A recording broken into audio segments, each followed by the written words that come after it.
I just want to warn you, Steven. I've had 3 shots of Hennessy before we did this podcast just to get ready for it. At minimum, At minimum. Today. Just today. Just today. Happy Halloween, everybody. This is our spooktacular stream. And as you could tell, I'm Marshawn Lynch from the Manning Cast last night. Is that what you were telling me? That's it? Yeah, but I got more options. I come up with different Halloween costumes while we do this. How can you say that we're going to do costumes and then come up with something the night before, as if I didn't just randomly take this shirt out of my closet five minutes before this podcast and said, yeah, I'm Charlie Sheen from 2.5 Men. You're Charlie Sheen? From 2.5 Men, specifically. Oh, winning. Yeah. Just without the beach, without the beachfront house, the annoying little nephew, and the brother who lives with me. I don't have any of that. You're a big 2.5 Men guy. You know all the details of the show. Well, it's a pretty simple show to understand. Did you not like 2.5 Men? There's a reason why Charlie Sheen became the way that he was. He was the highest paid actor out of a sitcom. Yeah, I preferred his work more on Spin City, if you remember that show. I do remember that show. It was a solid show. Welcome, everybody. Of course you liked that one more because it's some random show from the 90s. Of course you Welcome, everybody, to Just Your Opinion, Man. This is our Halloween episode, and I'll do a more traditional costume in a little bit here. Let me get actually set up here. Here, you ready? Here, take this hat off.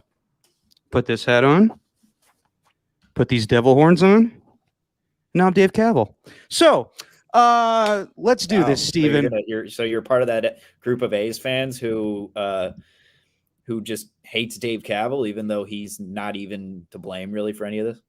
Yeah, I mean, you could substitute Dave Cavill for John Fisher or anybody else, but the whole group of people that are trying to move to Las Vegas. But we don't have to go down that road right now. I was thinking of other costumes I could have done.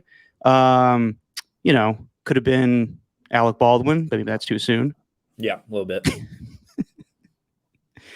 But yeah, I have other options. We'll do more costumes as the show progresses, and we have our special guest on around 4:00 pretty soon. Yes. But Steven, the World Series is tonight. Do you even care?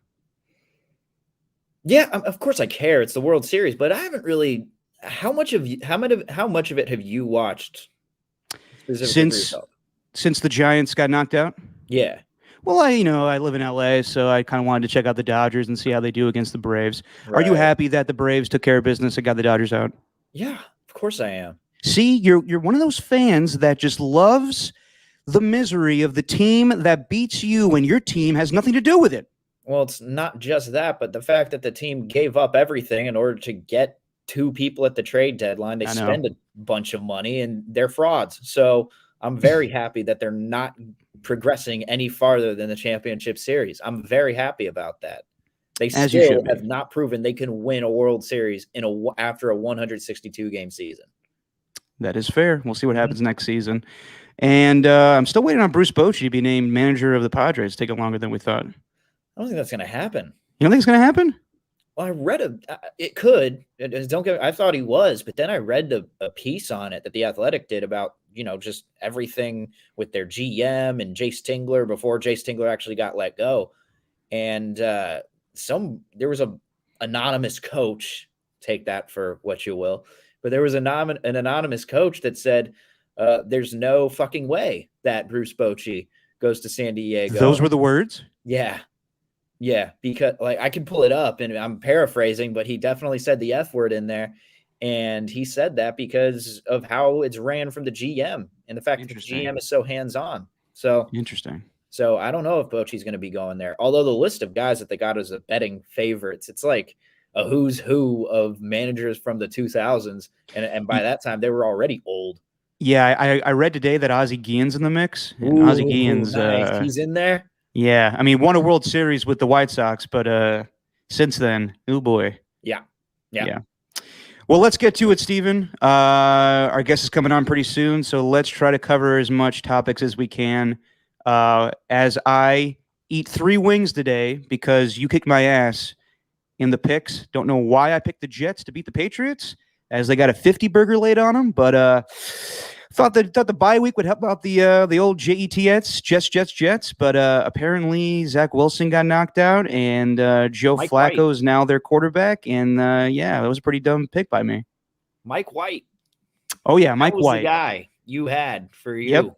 Not to be confused with the creator of what's that show on HBO everybody's talking about? Lotus, White Lotus. Yeah. Yeah, Mike White was the guy who wrote School of Rock. And, that's right. Yeah. And now he's the quarterback of the Jets, and I picked them to win. Who else did I screw up? I picked what were those other picks? I picked the 49ers to beat the Colts. We'll talk about that. And then what was the other one? We'll go through it later. See, here's the best part about doing a podcast while also doing a radio show on the side is I went with the Colts on the podcast, and I was just like, all right, you know what? On the radio side, I think I'm going to go with the 49ers. Nice. So I went with the 49ers. So I had two different options for two of my different podcasts, and it turns out this one was the one that won. So you just cover. So you never just lose. You just take a lame approach like that. Yeah, that's lame. I did with that one. What was the other game I got wrong? I'm trying to think. I was out of my head. I genuinely thought the Colts were going to win when I was doing Carson the pod. Wentz. Then, following that, I thought about it and did a little research, and I was like, you know what? Niners coming off a bye week, maybe they'll get the win. And it didn't end up happening. Well, Steven, I will let you talk about the Raiders winning their second game in a row under Rich Bisaccia. And while I eat a Wingstop wing, since I couldn't get creative this week, and I just went with Wingstop because I was hungry last night. And I like Wingstop, so go with Wingstop. There you go. That's the best option. There's no better Sunday football food than Wingstop. You picked the Titans. I picked the Chiefs. Something's wrong with the Chiefs, obviously. Yeah, dude. Oh my gosh. So the Raiders have officially, first off, on the win, the Raiders have officially, nice. They have officially solidified themselves as a playoff contender within the AFC. Like they are just that good now. Going into halftime with a lead, and then the Eagles getting to the point where they're so desperate that they decide to onside kick at the beginning of the half, even when the Raiders are getting the ball back. Like that's how bad it was for them. And this game, man, I mean, it just clearly Gruden was not the guy over there, because this is the exact situation where the Raiders could lose this game. You're in Vegas. You're playing a team in the Eagles who, not going to act like their defense is world class like it was back in 2017, 2018, but they still got a pretty young, dynamic quarterback with Jalen Hurts. They still got some pieces on the outside. And they've proven that they can shred some defenses. They weren't able to do it against the Raiders. And then Derek Carr looking like Drew Brees mixed with freaking Phillip Rivers. I don't know. But this dude was so accurate. 91% of his passes were completed. There wasn't a throw that he couldn't make in that game. Just an overall unbelievable win for the Raiders to move on to 5-2, and one that was much needed. And right now, with how they've gone under Rich Bisaccia, there's no doubt in my mind that game against the Broncos wasn't just a one-off. Like that they look different without Gruden. There's a different feel on the sideline now. You're that confident in Rich Bisaccia going forward? I don't know about Rich Bisaccia. I'm that confident in Derek Carr and Greg Olsen taking over the offense, and I am that confident in the defense too. Casey Hayward with another fantastic game. Nate Hobbs, he's taken Damon Arnett out of a job with the way that he's played as a cornerback this year. Trayvon Mullen, they're about to get him back. He's been out with injury, and he's been very good as a second-round pick. Jonathan Abram, been awesome. Trevon Merrick, awesome. The defensive line, awesome. Every one of these guys has just been so good on the defense. So I'm legitimately confident now. Like I can't believe it, dude. I'm sitting there at the end of the game just thinking, when the Eagles they got an offensive possession, I think there's still double-digit minutes left in the fourth quarter. There might have been like 10 minutes left. And the Raiders are up, I think, by 17. And it just got to the point where I was like, you know what? If the Eagles score here, that doesn't mean the Raiders lose. That doesn't mean they have a chance of losing. Like they could still score.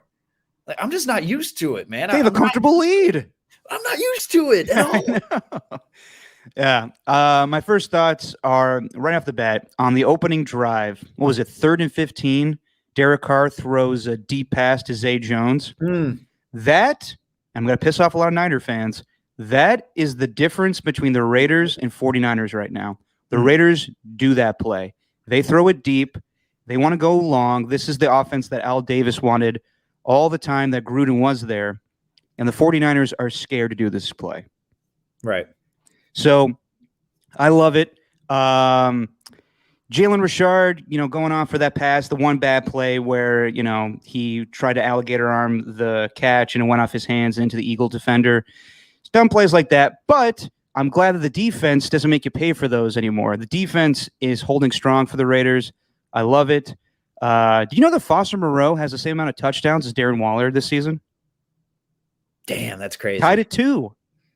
So don't be sleeping on Foster Moreau, people. Don't be sleeping on Foster Moreau. No, he's always shown that he can make good catches in the end zone. Like I was surprised he made that one because it was on dude's helmet on the Eagles, and somehow he made the catch. Yeah. But he has made some nice catches in the end zone ever since he was drafted. And I love that all of the running backs are able to catch. Kenyon Drake, Jalen Richard, Josh Jacobs had some sweet catches. Kind of upset about him. Yeah, I'm kind of upset that I don't know what happened. Looked at that play a couple times. His touchdown run, it's probably a nagging injury that he's had for a while. But as soon as he scored it, he had the chest stuff. They say he's going to be okay. But all in all, I thought it was the most complete team win this season. From the passing to the running, it was probably their best running game offensively of the season. And defensively, they played fantastic. Got a little leaky in the fourth quarter, giving up more, garbage time touchdowns. But it is what it is. You have the comfortable lead. So I'd say it's the most complete victory from the Las Vegas Raiders this season. Bryan Edwards looking good. Oh, yep. Even though he's not catching many deep because he just can't beat out any cornerbacks at all. But he did last week against the Broncos. He's still making contested catches. Alec Ingold finally got involved. There's a lot from this game. Kenyon Drake yet again was great.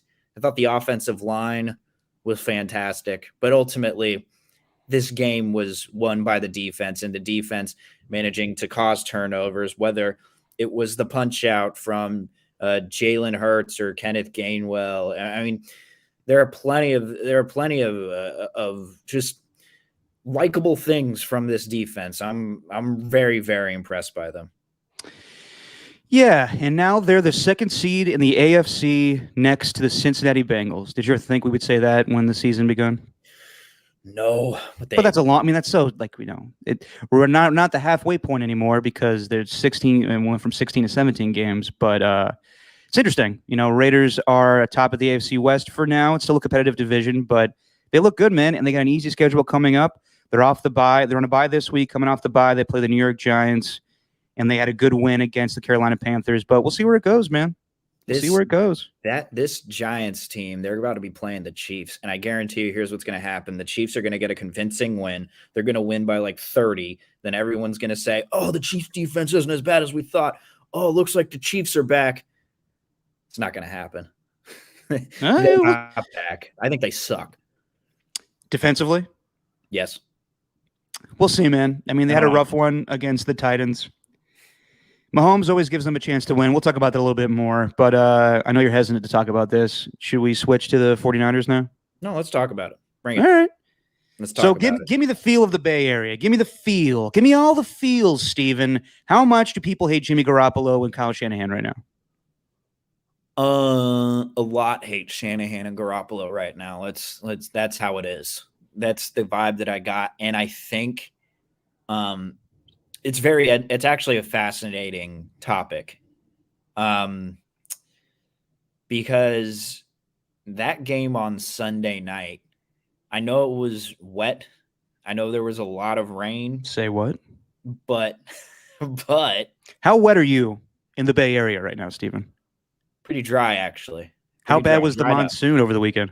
It was pouring. It was pouring down. I thought I was gonna die when I was on my way to work. Damn. In the morning. Yeah. Yeah, I know. I hate driving in the rain. It rained a little bit here yesterday too. Now it's sunny, but yeah. Of course. I can't stand the rain.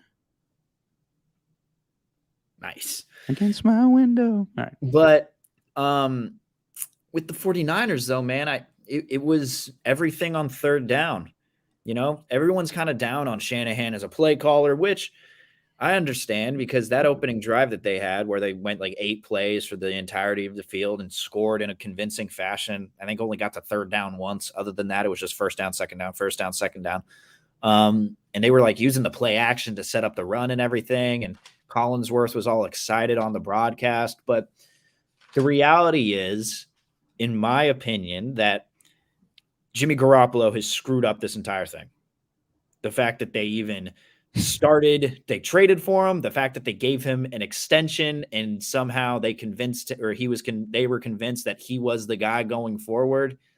Even with the whole Super Bowl and the fact that I understand it's hard as a quarterback to take your team to the Super Bowl because he was the reason for a couple of wins, but ultimately I think the run game and the defense is what carried them. And now 2 seasons later, after a bevy of injuries, you're seeing a guy in Garoppolo who's not confident. You're seeing Kyle Shanahan who doesn't have the confidence to call plays for Garoppolo to throw downfield. So overall, to me, I think this showed a lot, and the way that they've handled it.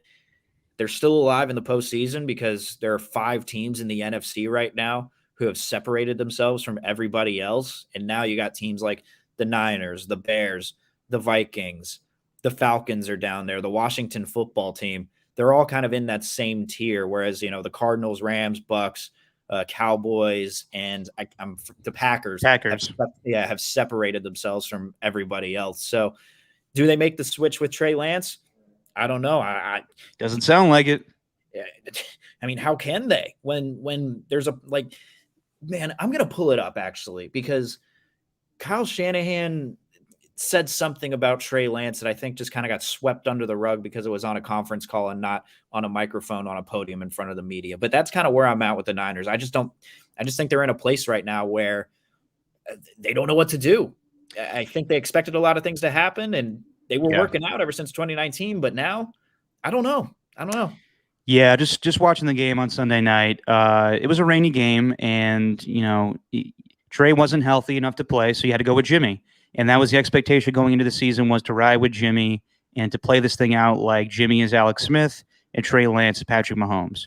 But that's not the case for either of those guys. And you're not having the Chiefs season that they had in 2017. You're losing games. So there is going to be pressure from the fan base to say, hey, you traded all these picks to have Trey Lance, so let's play the guy already.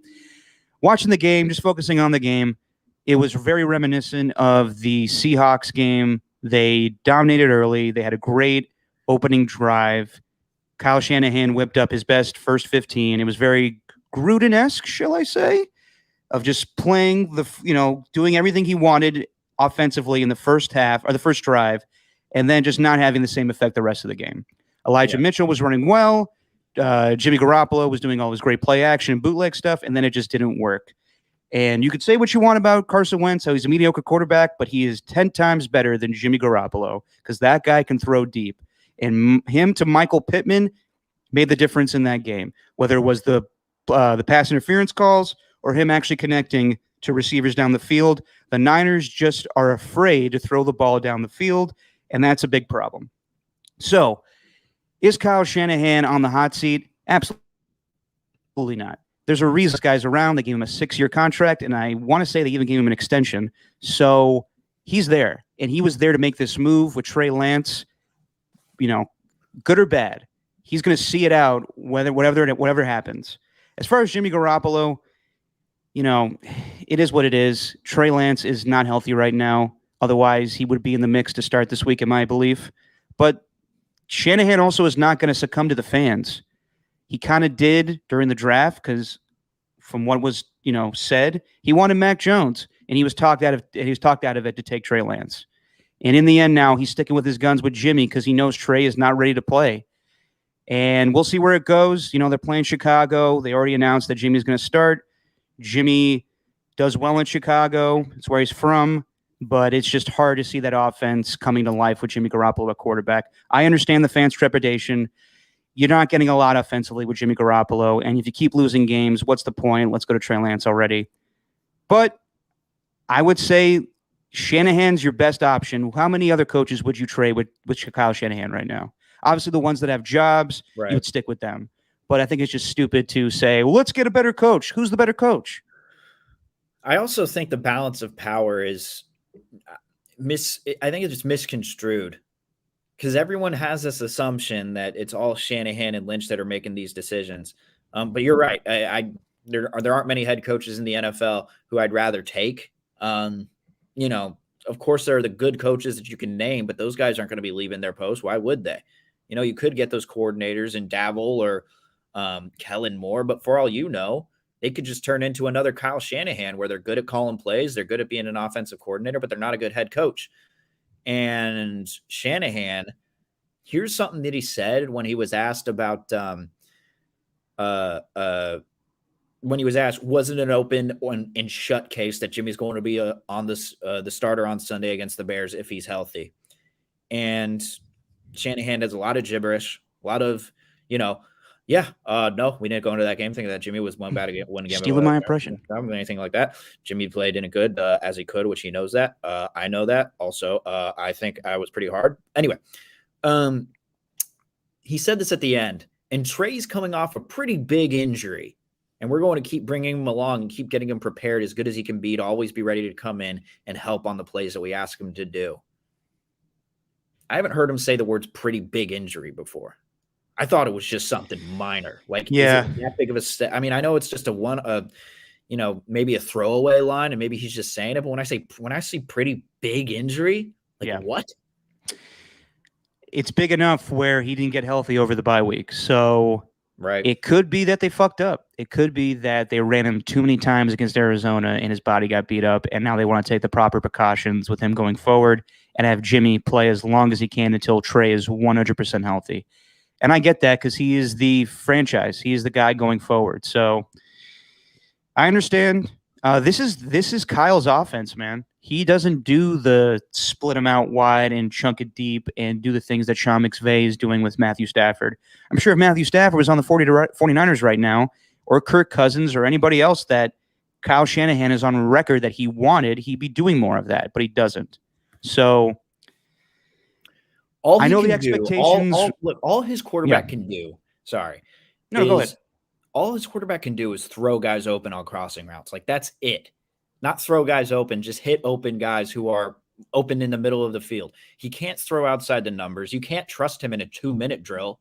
What are you going to keep the ball in the middle of the field on a 2-minute drill? No, you want some quick releases. You want some quick outs, and you want to have a guy who's able to be accurate outside the numbers. And he just can't do that past 5 yards, which is an issue. And the defense understands that.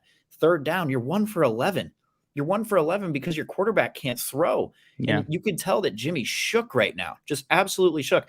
And the issue, I think that that they've even handled worse than the quarterback thing, because Kyle Shanahan, let's face it, he's going to be the head coach depending on how this season. At least depending on how Trey Lance does. Like, he's that guy. This is the last hurrah for him. If it doesn't work out with Trey Lance, if he doesn't show like that you could build the team around him with all the draft capital that they've given up, this is the last stand here. That 6-year contract, by the time Trey Lance's rookie contract is up, that's when you'll know if Kyle Shanahan's going to be the head coach. I think they're going to be getting if Trey Lance gets that big extension and you could build the team around him, Kyle Shanahan's still going to be the head coach, I think. But the one thing I think that no one's given enough credit to is how badly they've built the offensive line through John Lynch and Kyle Shanahan. They took Weston Richburg, the center. That was the first big contract that was given in their free agency for John Lynch. It was Weston Richburg. I think Jerick McKinnon was involved in that. We know how that all worked out. Weston Richburg couldn't stay on the field. Signing Alex Mack to a deal this year, not working out. He has not been good. Mike McGlinchey, not a franchise right tackle. Trent Williams, he's awesome, except the issue with Trent Williams is that he is also hurt a lot. Yeah. And I get that he's fantastic. I get that he's a mauler. I totally understand why he is the silverback gorilla, according to him. Like, I understand why he has that tattoo on his back. But they gave him a huge deal, and he's not performing up to it. I mean, you got to stay on the field. George Kittle hasn't been able to stay on, but that's a different conversation for another day. No, but he's part of the offense. They invested a lot of money in him as well, so he's got to stay healthy. They're injury prone. It is what it is. I don't know why they suffer so many injuries. The expectations for this team going into the season was a little ridiculous to me. I've never seen expectations like this for a team. And let's face it, they missed the playoffs last season. They went 6-10. I understand they had a 13-3 season, but your expectations coming off a 6-10 season with a quarterback that you basically kicked to the curb in the offseason and then said, we still want you around, to him to have his best spirits going forward. I just, I thought they were going to be a playoff team. I didn't really expect them to be like the cream of the crop in the NFC West. I thought the Rams were way better than them. I thought the Arizona Cardinals were way better than them. I still think the Seahawks, when Russell Wilson is healthy, is better than them. So I don't know. It is what it is. You're in a what's up? I don't know about that. I believe that. Seahawks are pretty bad. You're just saying that because they lost last night. And watch them get in the playoffs when Russell Wilson gets healthy. They'll be like 9-8 and make it. Well, we'll see. I'm gonna save this clip. 26-44. Don't save anything I say, because if you remember correctly, in the first episode, I said I wouldn't tweet during games anymore, and I really didn't stick to that. So, real quick before we bring on our spooky guest, did you watch the Manicast last night? Yes. Okay, obviously I pretended to be Marshawn Lynch, didn't do as good of a job as him. What do people expect? Marshawn Lynch is going to say fucking shit, and you just got to deal with it, okay? Are people pissed?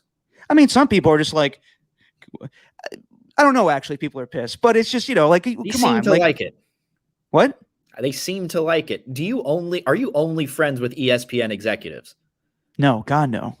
Only? No. Dude, who are these people that you're interacting with? Because as far as I'm seeing, everyone is loving it.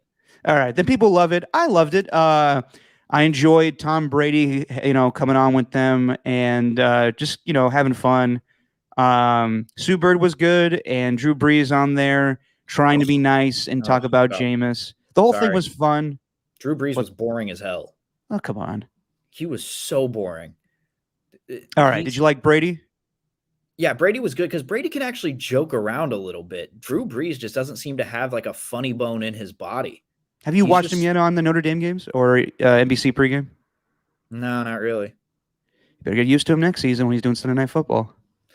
So here's my question to you, because when we started this and you were giving your opinion on Manningcast, you're saying like ultimately it's going to be Peyton Manning's going to slide in and take whoever's job. Dude, are they going to have a traditional broadcast anymore? That's a great question, because I don't know if this style fits everybody.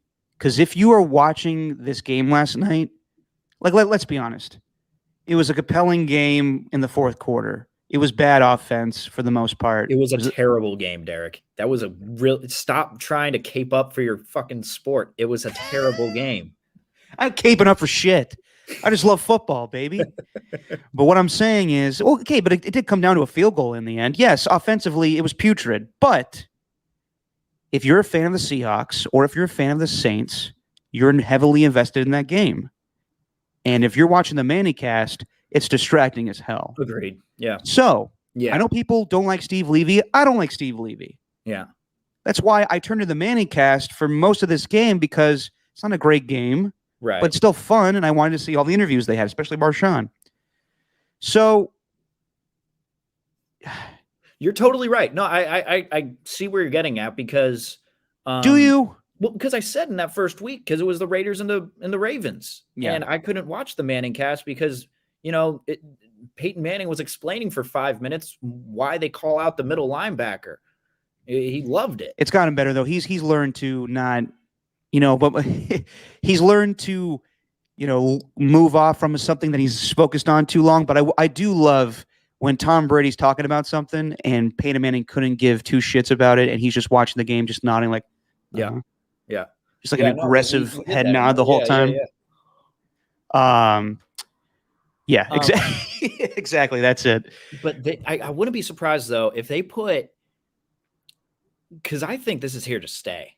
The amount of viewership that it's getting, the fact Is it outrating the actual broadcast though? I think so.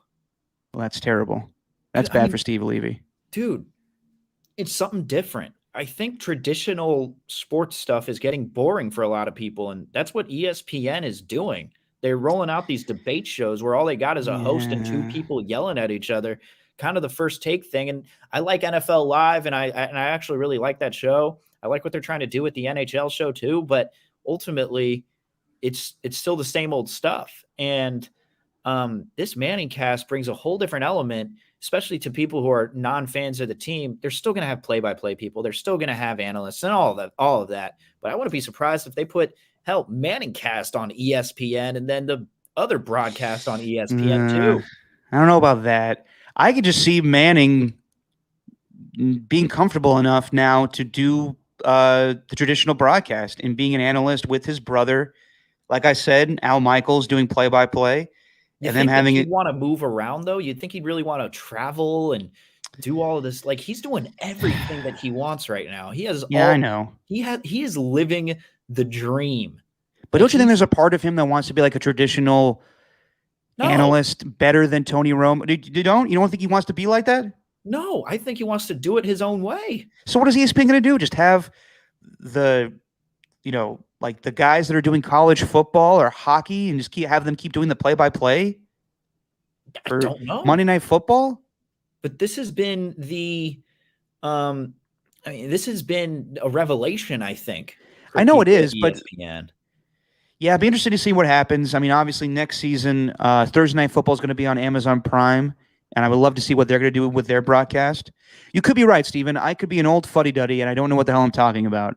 But part of me thinks that ESPN sees this, and they're like, we got to have Manning on our actual broadcast.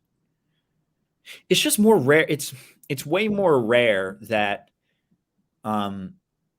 people like play-by-play along with the analysis anymore. It just feels like there's a criticism at every turn, no matter who you are. Tony Romo brought something different because he was predicting plays and showing how much joy he had for the team. Can you hear me? Uh-oh.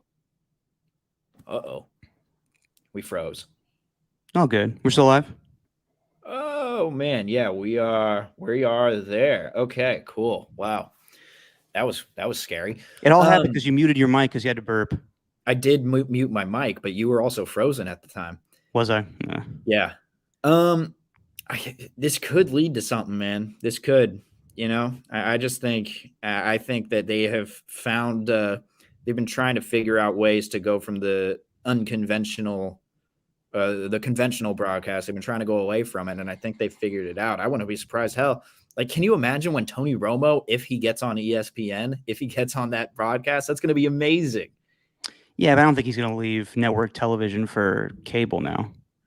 Well, as a guest, I'm saying. Oh, as a guest? Yeah. I mean, their guest lineup's ridiculous. For them to have all those people, and that's the thing too. Like, I was compelled to watch Tom Brady and Marshawn Lynch and Drew Brees and Sue Bird join them last night. But also part of me is just like, I'd rather just hear them talk about the game. But it's kind of fun, like when they're inside 2-minute drill and they're like, "Hey Brady, how would you handle this situation?" It's just fun to see that.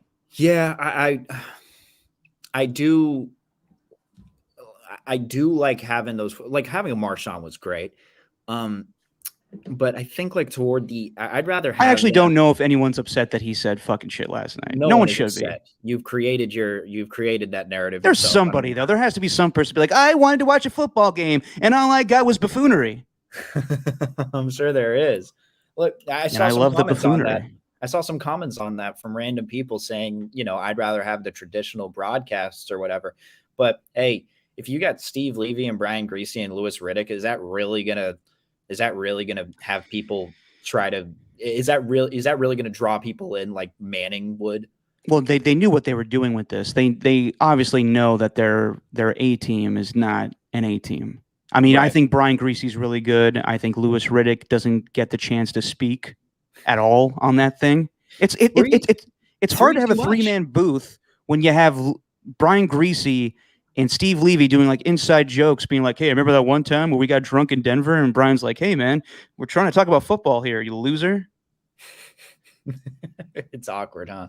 It is awkward. And also, Steve Levy is just a hype beast, like him at the beginning of the game, just being like, "Well, Seattle, this is a must-win for Seattle, right, guys? No one's with me on this? Come on. Twitter thinks so." He puts on a very broadcastery voice. Yeah. His voice is also not very strong during like cutting through. My dad mentioned this today on his show, but his voice is not strong or deep or, like strong enough to like cut through the crowd noise. You know what I mean? Yeah, it doesn't have that oomph. No, it doesn't have the oomph. Mike Tirico and Al Michaels have a very distinct... God, I love Tirico. Tirico's great, but... My favorite thing about Tirico, he always panics when a punt is blocked. If you ever noticed his games, whenever a punt is blocked, his initial reaction is, "Look out!" He always says that. And I always think, oh my God. Oh, yeah. Is our special guest there? And now your Wi-Fi is cutting in and out. Mine is? Yeah, you're frozen on my screen. I don't know if it's yours. Okay, you're good. Okay. do we do the countdown thing and add our special guest to the stream? Our special guest got all dressed up for Halloween. It's fantastic. Yeah, let's do a little countdown so our guests could get ready, and then we'll bring them on. All right, here we go. And you are going to be added to the stream here soon, special guest.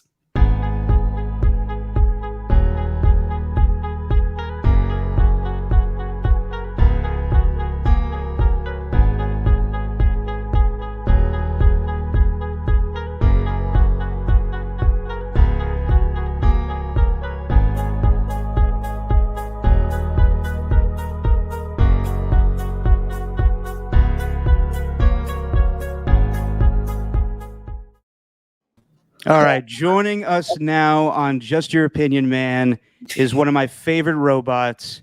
It is Osimo from South Park. What's going on, Osimo? I am Osimo 4000. I have come from Japan.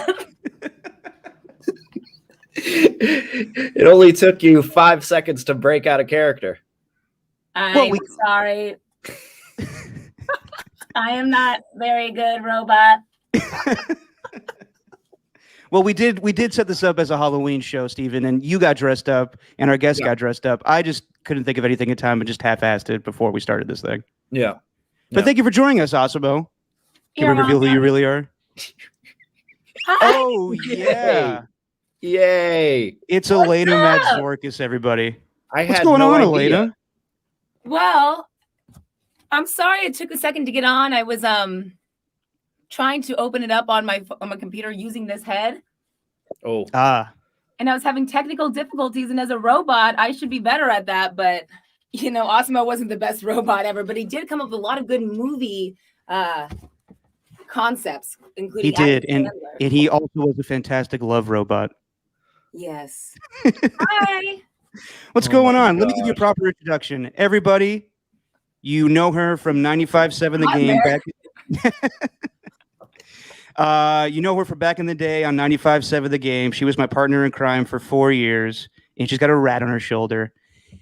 She was known as the Bhutan Vixen on the Damon Bruce Show. Now you can catch her on K-Fox middays. Yeah. And it's Elena Madzorkis. No. Yeah. She works a late night shift. I've always wanted to do that. That was always my goal, remember? Oh, yes. You could do all the Marshawn stuff and say fuck and shit and everything on late night. Yes. It's Elena Madzorkis. Hi, guys. Hello, Elena. Hi. How's it going? Is that a real rat? Because you do collect real rats. I do. I had a dream about real rats last night again. Rats come up in my dreams a lot more than... Yes, but last night I had these dreams that I had 3 rats and I wasn't taking care of them and I wasn't feeding them. And then one of them was dead and then all of them were dead. I have dreams about this a lot. And then a lot of times I accidentally let all the rats out in my dream and then I have to go find them and stuff. Wow. Yeah. Really? It's because I think about rats a lot, apparently. So then would you say that it's kind of like a metaphorical thing that you feel like a rat in a cage? And you're just trying to break free? I think I just really like rats.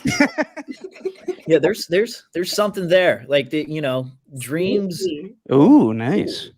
Dreams open up parts of your brain that like don't function during the day. So I wonder if there's something there with rats. I mean, what was for me, my last dream that I remember was like I was like a Grand Theft Auto character and I was just running around Which punching one? random people in the face. That sounds fun. It was so weird. It was San in, like, Andreas, Vice City. Which one, Steven? I don't know. That's GTA important. GTA Warm The Springs. original one where it was really, really good visuals and whatever. Oh, that's yeah. called. In the old Liberty City. The old Yes. 2D video game. That was the only one I ever played, and it was fun. Mm-hmm. Can you Elena, tell who can you Steven guess is? what I am? Right, hang on, real quick. Same question Elena, I can you asked. guess what? You were going to ask the same thing I was going to ask, Steven. Oh, really? Yeah. Let's not You talk asked over me, each other sorry. like Peyton and Eli. Sorry. Can you tell who I am? Yes, And yeah. now. How long did it take you to make that box? Well, just before we started, so in between the hours, about an hour, I had help from Zach. He cut out the eyes, but I know Nice. he's long. I have some fishnet stockings behind the eyes here, so I can actually see. Ooh. And I like it. unfortunately, I don't have my full costume yet because I need the other half of my body. I'm actually going to wear this. For all. Oh, nice. So you're going to have a box body and walk around in that? Yes, I am. I'm going to make sure I've seen it make it stay a little better than it is right now. I'm not prepared because I did it right before. We were just out of town. We were in Orange County, kind of near you, Derek. You didn't say hi? What the hell? For Zach's brother's wedding. We were busy. Okay. And so we gave our little garage clicker to our neighbor because he needed, I don't know, whatever, it doesn't matter. And all of our boxes are down there. And so I only had one box. So I covered up her head and body. So that's what I have right now. But I am going to make a whole body. I wanted to do a Halloween costume this year, but I didn't want to spend any money. So far, so good. Yeah. Wow. I made the mistake of LA is like big Halloween like city all the time. Like they have 3 stores in Burbank that are open year round that are Halloween stores because people need to get costumes all the time for movies and shit. And I went on Saturday, try to look for a costume for this and for a party this weekend. And the lines were out the door. And I was like, I don't want to wait that long for a costume. So I came up with this. Can you tell who I am, Elena?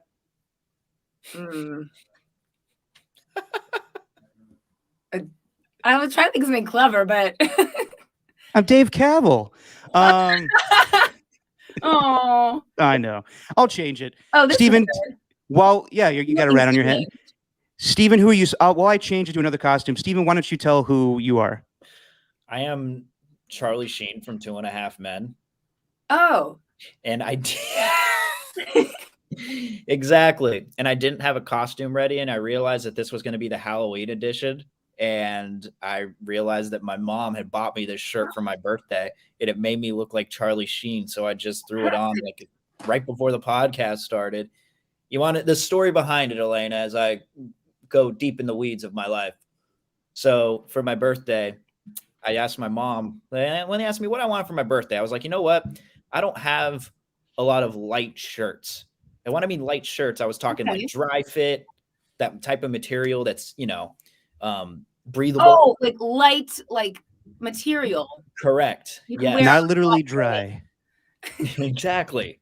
Exactly. Because everything Steven's mom gives him is just wet clothing. Soggy clothing, if you will. Soggy. Mm-hmm. And then, she gave me this shirt and said, is this what you were talking about? And I said, yeah, it is. And, Derek, do you want really. to sing the theme song together for Steven? Oh, let's do it. Can I join in? Men. That's all I know. I think Yeah, that's all I know either. You took up the entire thing, Derek. You're supposed to be you two be the background voices, and I be the kid. Even though I am Charlie Sheen. We'll sing like this. Ooh. Yeah, exactly. We'll sing a better theme song later. Okay. But can you guess who I am? Now you're. Sorry, my computer told me it's too warm, so I have to move it off the Warm Springs line and move my. The old Warm Springs line. So warm. Who are you? Set it on top of my okay, I'll just explain it. I'm, instead of Miguel Tejada, I'm Miguel Chilada. Yes. I love Come on, Steven.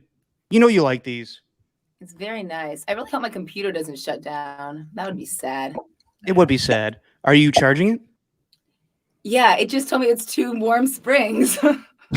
I Do you have had any it sitting on AC? top of. Okay, so I was trying to open with my other laptop, and then I was having problems with it. So I quickly, with an Osmo head on, moved this computer on top of the other computer, and so it was just sitting on top of the other laptop, and that was causing the warm springs action.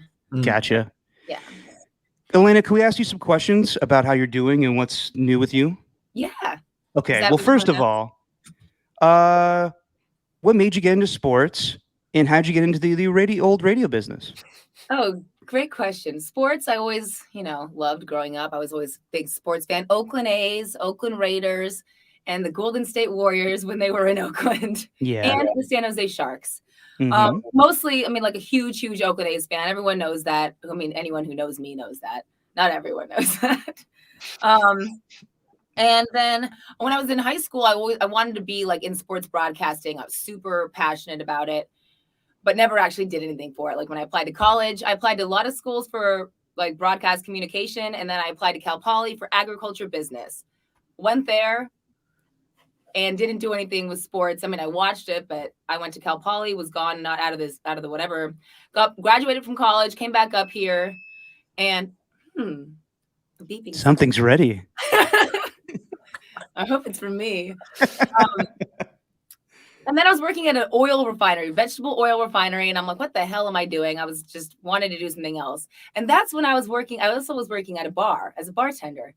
And that's when one day at the end of the bar, I see this guy. Say the bar's name. Oh, Club Mallard. I don't work there Yeah. anymore. So, you can't find me there. Oh, I was always afraid, because people are weird on the internet. You never know. yeah, that's true. You see my other spooky skeleton back here? Where? Ooh, I do. I hung that up for you guys. Cool. That's spooky. Or spooktacular, as people are saying these days. Do you like that word? Yeah. Steven, what do you think of the word spooktacular? I love it. I was just going to comment on the door. I like the color of your door. Thank Really you. random. Blue door. We installed this in my studio that Zach helped build. He built it on my own. I didn't do anything. But this is all soundproofing on the walls. And this nice. had no door. Oh, he put in a carpet. So, it was very echoey in here before. Now it's nice. So you And can do all your VO This work there. right here is a bathroom. So it's a quick access. Oh, nice. I know. And because the bathroom is only connected through this soundproof door, you can do whatever the hell you want in there.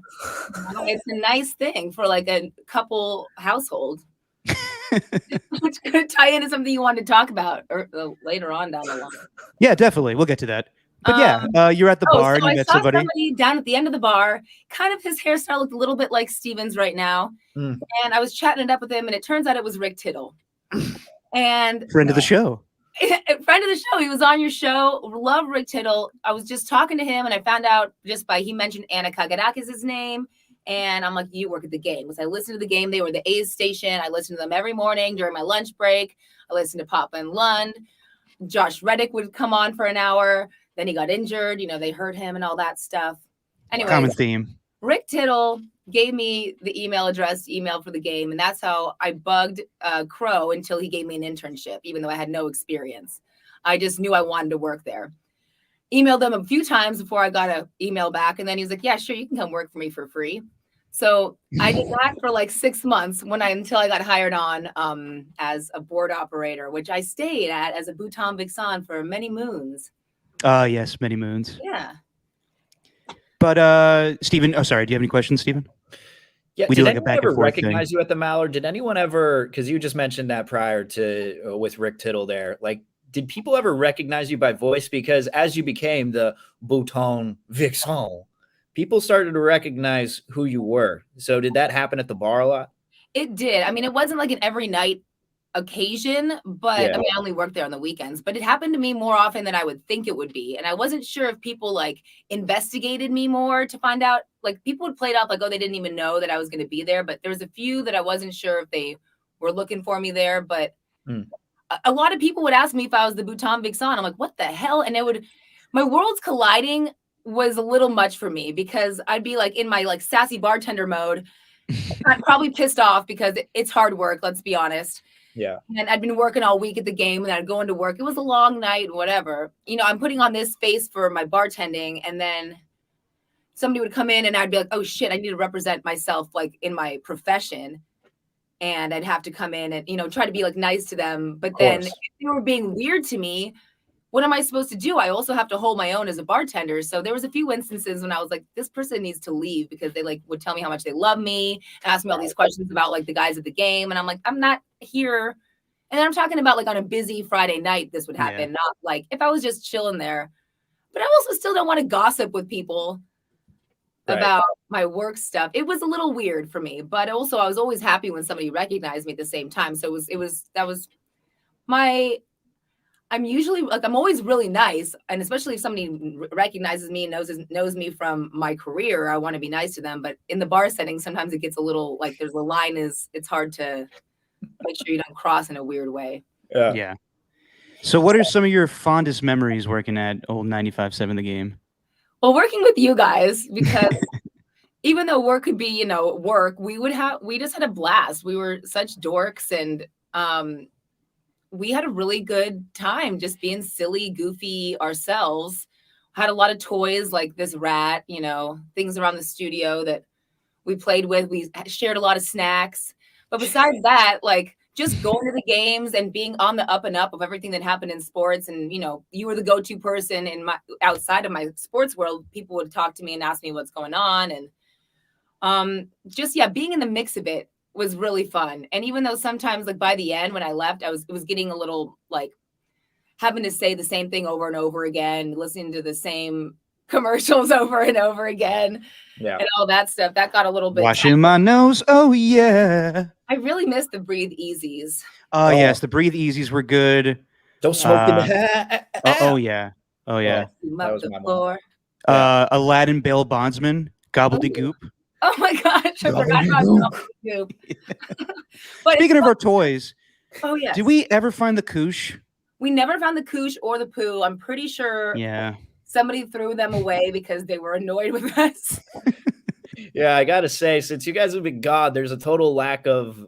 Since Elena's been gone, there's a total lack of art everywhere. Oh, I also was the artist of 95.7. I decorated Carl's office and like so many different art pieces. I think we still got like one posted up there that randomly says Papa and Rhino. Yeah. And then like without Derek there's just no random sumo suit lying around. I don't know. That was a good the sumo suit was good. When you got cold, you could use the sumo suit. Oh yeah. We would crawl in the crawl space and take naps. The Koosh was a little Koosh ball we used to throw around. The poop was this actual toy poop that we had in the office, and people would be like, "Oh!" But then they realized it was fake, so they'd be like, "Oh, cool." When we would get sad, we would put it on each other's shoulders, help us get through that show. Yeah, there was also the squirt bottle that we called Squirt because of Dan Dibley. Yeah. Dan Dibley.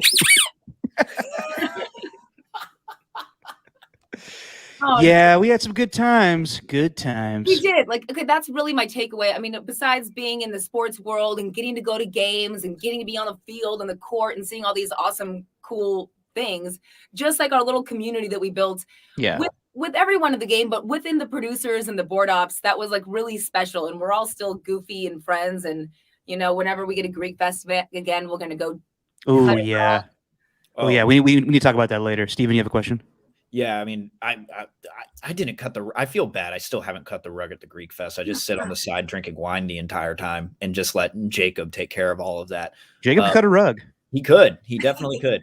By the way, Elena, did I tell you that I ran into Jacob came into town to go to the Dodger game? We went to the Giants-Dodgers game. He told me he went. It was like the day after his birthday, right? Yeah, he flew in. His birthday, texted him the day after, and he told me. Yeah, we went, and I don't know how much money he paid for it, but he just said, I got tickets, so we went.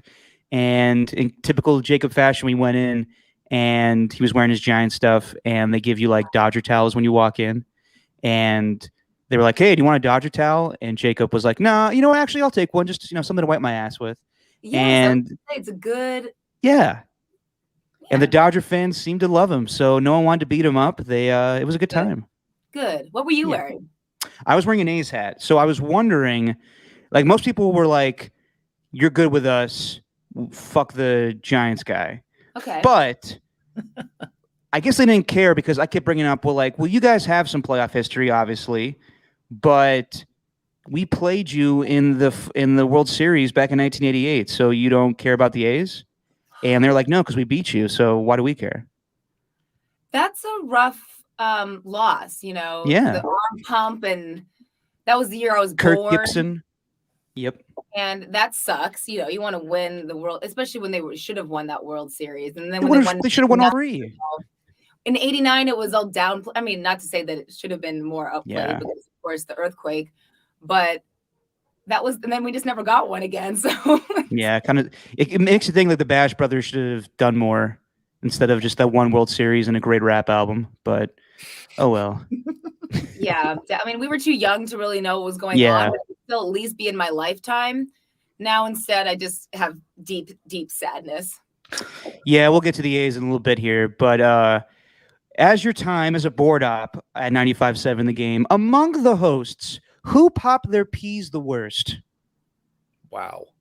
Good question. And I'll explain what that is later on, but I just want to let you answer it first. I don't know. Pop their peas the most. Is there a right answer that I should be thinking of? Like an No, obvious? I just thought you keep track of that stuff as a board op. Steven, do you have an answer? You board op.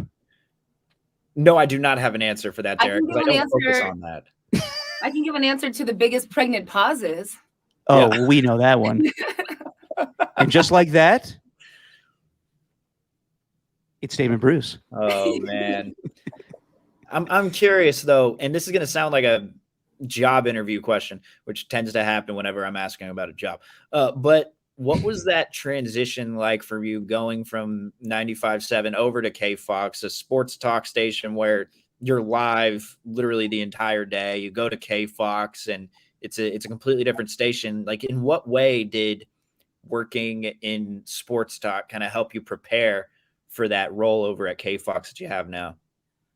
Well, it was, for me, it was honestly, if I'm being totally honest, it was a nice break for me from the constant sports, the constant, like, you know, when I left, it was like, and probably still is, you know, you focus solely on the 49ers and the Giants, and you have to, you know, you only do, it was like really was getting very, and I understand why, because, you know, you have people tuning in at different times and you want to talk about the main topics. But after doing like however many 7 hours a day, I was full time there. It's like the same thing over and over again. I kind of needed just a break from the same thing. Yeah. And now I hear the same songs every few minutes, but at least it was different. And then I was able to, people was like, oh, wow, your sports segments, even though they were like 30 seconds long each, a break before a commercial, I knew how to talk about sports. That came super easy because, you know, we do like the minute-long sports updates, Steven, or just being around the radio and, ooh, my hands look like I have no arms. Yeah, it looks like there's someone behind you who's slowly shrinking. It looks like you have your head. Spooky thing that we're doing. Yeah, you're turning like into like the Beetlejuice head and just slowly like. Well, just knowing like breaks and how important the clock is, and funnily enough, I was making fun of commercials and how much I hated them, and now I work in commercial production, so I like basically make commercials now. So instead of just hearing the commercials, I get to put the tune behind the commercial. Oh, the tune commercials. And so now I know how to, like, I really know what a commercial should sound like because of the game. And that's my main job. I mean, I'm on air in KFOX on 9 to 2 a.m., 9 a.m. to 2 p.m. But I am also the production assistant. So I do a lot of voiceover for commercials, and I make commercials. I get to pick a song out of a long list, put it together and make it sound pretty. And I could be making the next Cars for Kids. If you don't be nice to me, I could make it really annoying. Ooh. You don't play Cars for Kids? We don't play Cars for Kids on our station. Oh, really? We still do. We definitely do. Do you guys remember when there was the April Fool's one where he said everyone was freaking out like someone like did like a sabotage job or something. That was hilarious. Wasn't it like the kid? If you give us a car, we'll give you a kid. It was give us a car, we'll give you a kid. And that's when I knew those Cars for Kids people had a good sense of humor. But no one else seemed to like it. Or I shouldn't say that. Just our bosses were like, what the hell was that? Completely forgot about that. Yeah. That was a good April Fool's joke. I don't know if I'm allowed to whatever. There's one for the lottery right now where there's it's Steven, you can't talk about that. It's in every break, right? It's in every break, and you'll hear, "I'm taking a shower. My conference call is boring." And they make it out to be like a guy who's working from home and he should go to the lottery and get himself. Oh, this is a new commercial, not Cars for Kids. And they play it every single break, and it's just we probably would be singing that one. They're paying your paycheck if they're playing every break. That is not cheap. Putting a commercial up on the air. Yeah, I know. That's the thing, is I get that a lot, and I'm sure you do too. You did too, Elena, where it was just any way you could get that commercial off the air. It's like, no, they paid an exorbitant amount of money to get that. Like, come on. I don't miss the text line. Sometimes I think about it, but yeah, not a fan of the text line. It's basically like Twitter, where the nameless and faceless can say whatever the hell they want and have no repercussions for it. Also, K-Box listeners, like in the online world, are really nice. Like, that's good. The sports fans are freaking brutal. Yeah. It was another like nice break of leaving the game. It was like, remember that guy who told me I had to brush my hair every day? Oh yeah. When you were doing the videos, that was like that wasn't even bad. There was a lot of really mean things on there, and people were generally nice to me, but it got creepy. I don't miss that. Sports fans are weird. Yeah. I mean, y'all are sports fans, so I guess we fit the bill. I've got 2 rats on me right now. Oh, and a spider ring. Can you see that? Ooh, hey. Do you miss doing updates? I do. I really like doing updates, especially when I would like throw in a little silly something here or there. My favorite thing, I wasn't there for this, but you texted me when you kept doing the Carlos Santana songs for each update. I opened it with, was it because Santana was opening or like doing the... Yeah, you were like, we listen live for Damon Bruce at 4 as we'll give away Santana tickets. She's a black magic woman. Oh, yeah. I still sing a lot on air, and I don't know why. My mom's like, "You're really brave to be singing on air." I'm like, "Well, I'm not. It was really good. I just don't mind throwing it out there." You did sing "Hello" during an A's game, live on the air. Steve, you ever heard that story? No. So they were doing renovations to the studio. Remember that crazy summer when they kept changing the studio? Oh yeah. So Horace, the great Horace, was doing some stuff with the microphones, and he was like, "Elena, can you test out the microphone real quick?" And she was like, "Sure can do." And she started singing "Hello" on the microphone, and it went over the A's game while Ken Korak was doing play-by-play. Wow. And then we always said, I'm sorry, go ahead. I would say Horace promised me that mic, that whole studio was not going to go over the air. Yeah, Horace is a liar. But so in the middle of the voice of summer saying, "And there's a drive to deep left field," you're just hearing hello. Can you hear me? Wow. So that takes, you know what, that leads me to a question. That takes comfortability to sing on the air. Like, that means you're behind the mic. You kind of don't care what people think, which is, I think, the key. Like, you're being yourself, right? Mm-hmm. Like, that's exactly what I've kind of learned. How long? Well, you're not being yourself, Steven. You're Charlie Sheen right now. I know, right? But how long did it take you to kind of get comfortable behind the mic and really find your voice? Because you were a board op a little bit before I was, but we kind of got started on the mic kind of around the same time. Like, how long did it take you to really find that voice? I remember my first update that was going to be live. I thought I was like totally cool, ready, and I was shaking. I was shaking, and I'm like, I can't believe I'm shaking right now. I thought that I was totally prepared for this, and then when it came time to do it, I was like so nervous. And then, I mean, with the updates, it didn't take me that long, but a lot of the feedback I got for the first, I don't know how long, not during the updates really, or even during the updates, was just to talk like yourself, like you're talking to somebody. Right. Your friend, like we're talking to each other right now. And because, you think you need to do this kind of like announcer voice or say everything so perfectly, but out of the days of the announcer voice, really, unless you were like one of the greats, and then are just like a conversational type thing. And so that just stuck to me. And that is why I'm so silly on my every broadcast I do, because I'm just a silly gal. Mm-hmm. So take it or leave it. I'm going to be kind of goofy, but then still try to be professional at the same time. So I K-Fox, I only talk, little spurts at a time over like the intro of a song or like a second or less before going into a commercial break. So I just talk like a lot of times I'm just sitting in my studio since I went on air pretty shortly after, a little before COVID when we all went home. So I just kind of talk to a microphone in this little room, or before it would be like a closet, or, I'm like in a little space, and it kind of becomes easier just to talk like you're talking to yourself or like to people. But right, that helped kind of make it easier because I'm not in there talking to.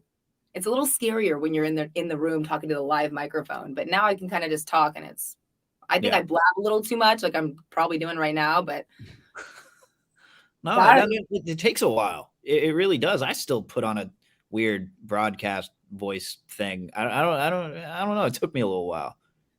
I probably didn't help with your first when you try to do an update, because I remember when you did your first one and you were nervous, and we had that fart gun, and I was going to say I'm going to play it while you were doing your update, and you didn't like that, so I probably didn't help out with that.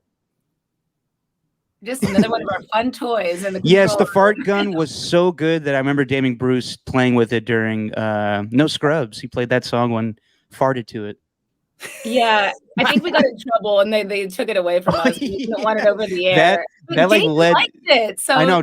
Yeah, Damon. Attitude about it. That I wanted to say that led into Beyond the Arc with Tim Roy, and they didn't want fart stuff before the Warriors show. What it was. We got in trouble through the Warriors. Sorry, guys. They play what?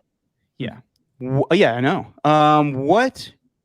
What's the number one song in rotation on K-Fox right now that you have to listen to over and over and over again? I'm going to go with Sweet Emotion. Ah. And sometimes I do that going into a break when it's coming up on the other side. That's a tease. Everybody. It's a good tune. It's a good tune. Yeah, I think that's probably the number one. We play a lot of Aerosmith. It's classic rock station, so it's a lot. But also now classic rock, like we play Green Day, we play Soundgarden, we play a lot of 90s music. Oh, God, we're getting so old. I know. That means we're getting old and washed up. We used to be so young when we knew each other. I know. We used to be the young, hip, cool kids that were taking over the radio industry, and now we're all washed up. Now we're washed up and we never took over. Steven's the only one out there who's like, I know. We're all washed up and stinky while Steven's taking baths. I called radio baths. I called Geno Smith Geno Atkins this morning. Like, that's what I'm doing. The defensive tackle for the Bengals? Come on, Steven. Everyone knows the difference. Yeah, I know. Like, that's what I'm doing right now. At least you didn't call him Big Geno Philly cheesesteak like they have in Philadelphia. Oh, what do they call him that? No, there's a place called Geno's. I digress. Oh, yeah, heard about it. Elena, can I ask you a serious question for a second? Yes. Okay. So we had silly times and we had fun times at the station, but there were some bad moments. And I always wanted to incorporate you in the Caboose Pistol. So when I was gone, I always wanted you to do it. And I remember one time while I was gone, you filled in for me. And you told me this, and it's not a story I like bringing up, but someone that we used to work with. Don't come in here. Don't know. You can't go to the bathroom. He can, tell me he can do what he needs to do. I don't need to hear a blush during the serious question. I mean, it would be kind of funny. All right. So, yes, while I was gone, you filled in for me into the Caboose Pistol, and someone that we used to work with, who will remain nameless, said to you that the sports world doesn't want to hear women talk about sports. And I remember you telling me that, and that was just a terrible thing to say to somebody. So I want to know, how did that make you feel, and how different do you think the sports world is today, where women are getting more opportunities to talk about sports? Obviously, that made me feel like crap. Here I am trying to work my way up from like the bottom intern unpaid to barely getting paid, working my butt off, coming in, working full time. To do that job is a full-time job and you're not getting paid a lot. It takes up all of your time. I had to keep another job on the side. I'm just trying so hard to make my way into this world. I get a little bit of airtime. I was getting from the text line, which I said is usually really mean.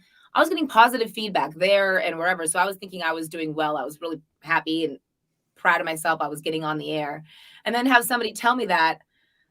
It really, I forgot about it until you mentioned it earlier. And I think that then I just tried to brush it off, like I'll show him wrong or I'll prove him wrong. But not when I was thinking about it, I don't work in sports anymore. And I think that was always in the back of my head. Like not that people don't want to hear women, but that I was never going to make it because it was going to be so much harder for me to get where I wanted to be. And it was going to take me longer. And it probably would. And that means like huge props to all the women in sports because they did have to cross all those boundaries. And probably guys like that were telling them that as well. For me, I didn't stick it out long enough, and not to say that I will never get back into sports talk radio or sports broadcasting, because I might. It's always going to be like one of my passions and something that I want to do. But I think it wore me out. You know, even when I was at the game, I stayed there years later after that, and we had much better people like who were being nicer to me than the person who you just said, who also told me to clean up after you guys in the studios. He said to keep you guys in line and to clean up the studio. And I'm like, so you're telling me. He also told me he was getting emails saying that no one wants to listen to women talking sports. I would think that as a leader, you should say poo-poo to that and lift me up and say, prove these guys wrong and show that women can talk about sports and people do want to listen to you. Instead, they just told me they didn't want me talking anymore. And that was something that, like, when I think about it, that's like traumatizing. I mean, I was old enough, but I was definitely traumatized in a way that I think that it probably played a part in me leaving eventually because I was not getting where I wanted to go quick enough. And I also know that I could have put in more work. It's not to say that it's not possible because look at where we're at. Things are getting better for women. Kate Scott has got her play-by-play job in Philly, and that is so freaking cool. I'm so just happy that we're moving in that direction. But I know that there's still all these people who are out there saying that stuff, that they don't like, they only got the job because it's trendy to have a woman there now, or whatever kind of mumbo jumbo like that, when you don't look at all of the hard work, even more hard work than all these other guys who just got like led on to the air or whatever. So it pisses me off and it still makes me mad. And I'm not saying like I'm happy with my career choice. I love where I'm at now. I really like doing production and voiceover and being a little bit less in the spotlight, even though I'm still on the air. It's a little less in the spotlight than a sports talk radio show where it's talk. You know, I'm not recognized at the bar anymore. No one asks me if I'm Bhutan Vixen. Well, very rarely. Shout out to Damon. That name really stuck. Stuck isn't the right way to say that. But I'm pissed off still about that. And it hurt. I really do think that it traumatized me a little bit and made me think that I wasn't going to make it. And I think that if you're in a position as a boss, a program director, any sort of, even just an on-air host, lift up the women who are there working their butts off that are trying to make their way, because who's to say we don't love sports just as much as you do? Who's to say we can't speak about sports just as much as the other guy over there? Because I think that a lot of women can not only do that, but do it better and are going to work harder. And for me, sitting there working 40-hour weeks for very, very little bit of money, busting my butt every day. And then to have that said to me when I had like a little bit of glimmer of hope was really terrible. But like I said, I'm really proud of all the women who just didn't listen to that and kept going, because it's really cool to see. And even like our colleagues who still work at the game, I mean, it's awesome. I love to see everyone doing well. I follow all the women, you know, like all the women's stuff on there. But when is it going to be that it's not like a woman in this role is like a thing, you know? And it's just that person gets that job, you know? Yeah. What I mean? That's what I'm aiming for next. I'm hoping that we see Greg Popovich, when he retires, that Becky Hammon gets the head coaching job and things just totally change. That's really is the next big, huge step, and also would be so well deserved. I mean, yeah, so awesome. I mean, you got Alyssa Nacken with the Giants. She's one of their coaches right now. She's fantastic. You're seeing it all over. I think the NFL, I can't remember how many. The Buccaneers have 2 women that are defensive line coaches. So things are changing. It's not, you know, to the spot I'm sure everybody wants it to be. Things are changing, but I agree with you, Elena. I remember when that happened, and I just think back on some certain things that are just like, damn, like, I wish we made things more inclusive for you guys and everybody. Like, I don't know. I just hope that sports, it is changing in that capacity, but I think we could do more, but we'll see as time goes on. I think he probably made me cry which also is the worst thing ever to do as a girl. Like, it's going to make him think the same, like be more misogynist about it. Like, look, I made her cry. But like, sometimes you just can't, like, that's somebody like shooting down your dream that you're working on so hard. And I'm just like probably 26 or 7 years old. And that I think stuck with me too. It's like, that's traumatizing, really. Like when you're crying in front of your boss and then because he thinks you're a woman, I'm like, I just like to cry. I cry about everything. Not everything. You can feel like the tears coming down your face and you're like, this is the worst thing that could possibly be. And then you hate yourself for it. Yeah. Oh, I'm mad now. Can we talk about something funny? Yeah, of course. Sorry I brought that up. I just, Sheesh, I know. I'm sorry. I like to bring the serious questions sometimes, but sometimes you have in every interview so far. Elena, don't call me Charlie Rose again, though, Steven. Elena, we have Saintly on, and he's asking about Andrew Wiggins and Kyrie Irving and how he'd handle the situation. Well, those are topical things, Steven. Come on. All right, to lighten things up, I'm going to change it to a different costume. Hang on. Maybe I should put my costume back on for a second. After Saint tells us that he has a Papa's limousine service where he takes his grandchildren around after they're done with school. In case anyone's just tuning in. So Osimo has joined us, and now I am crazy scat guy. Skilly billy billy bop bop bop yow. God, we had a good scat phase too. We did have a good scat phase. We used to scat a lot in the studio. Yeah. Yes. Remember when I made the intern scat and he got nervous and didn't know how to scat, and I was like, "Come on, man, it's just jazz. You got to feel it, baby." God, did we do the same thing to the intern that our boss did to me and scared him away? Maybe it was an ever-ending cycle. Yeah, no, we were nice. We were hazing them. Exactly. No, we didn't haze. I know. I'm just. Purple haze. I was always nice. Well, until I was mean. I didn't like people sitting on my laps. Oh yeah. Steven, do you have a question? You look like Jason Mraz, but like if he wasn't cool. Who was Jason Mraz again? I'm yours. Mm-hmm. Oh yeah. That's a little doobity bop bop bop bop. Yes. Yeah. So yeah, I remember him. In your time, Elena, toward the end of your tenure with 95.7, you started creating A's noise. And, And I'm just curious, have you tried to keep that going? Or, I mean, do you still want to keep it going? I know we're trying to keep this light here, but I mean, with the A's and everything that's happening, I mean, this last year has kind of just been yeesh. I said I wanted to change to something funny. Sorry. It's okay. I'll sing like Jason Mraz. Sorry, Elena. Go ahead. Quietly, so I could talk over you. You can be a music bed. Oh, okay. We can't. I'll sing softly. Go ahead. So A's noise was really fun. I did a little video. I got a lot of good reaction to it from people online and my Twitter. Like all people who follow me on Twitter are my A's fans friends. Like I really feel like we're buddies, even though we barely know each other. Who asked me to come back and do it all the time, and I've been meaning to.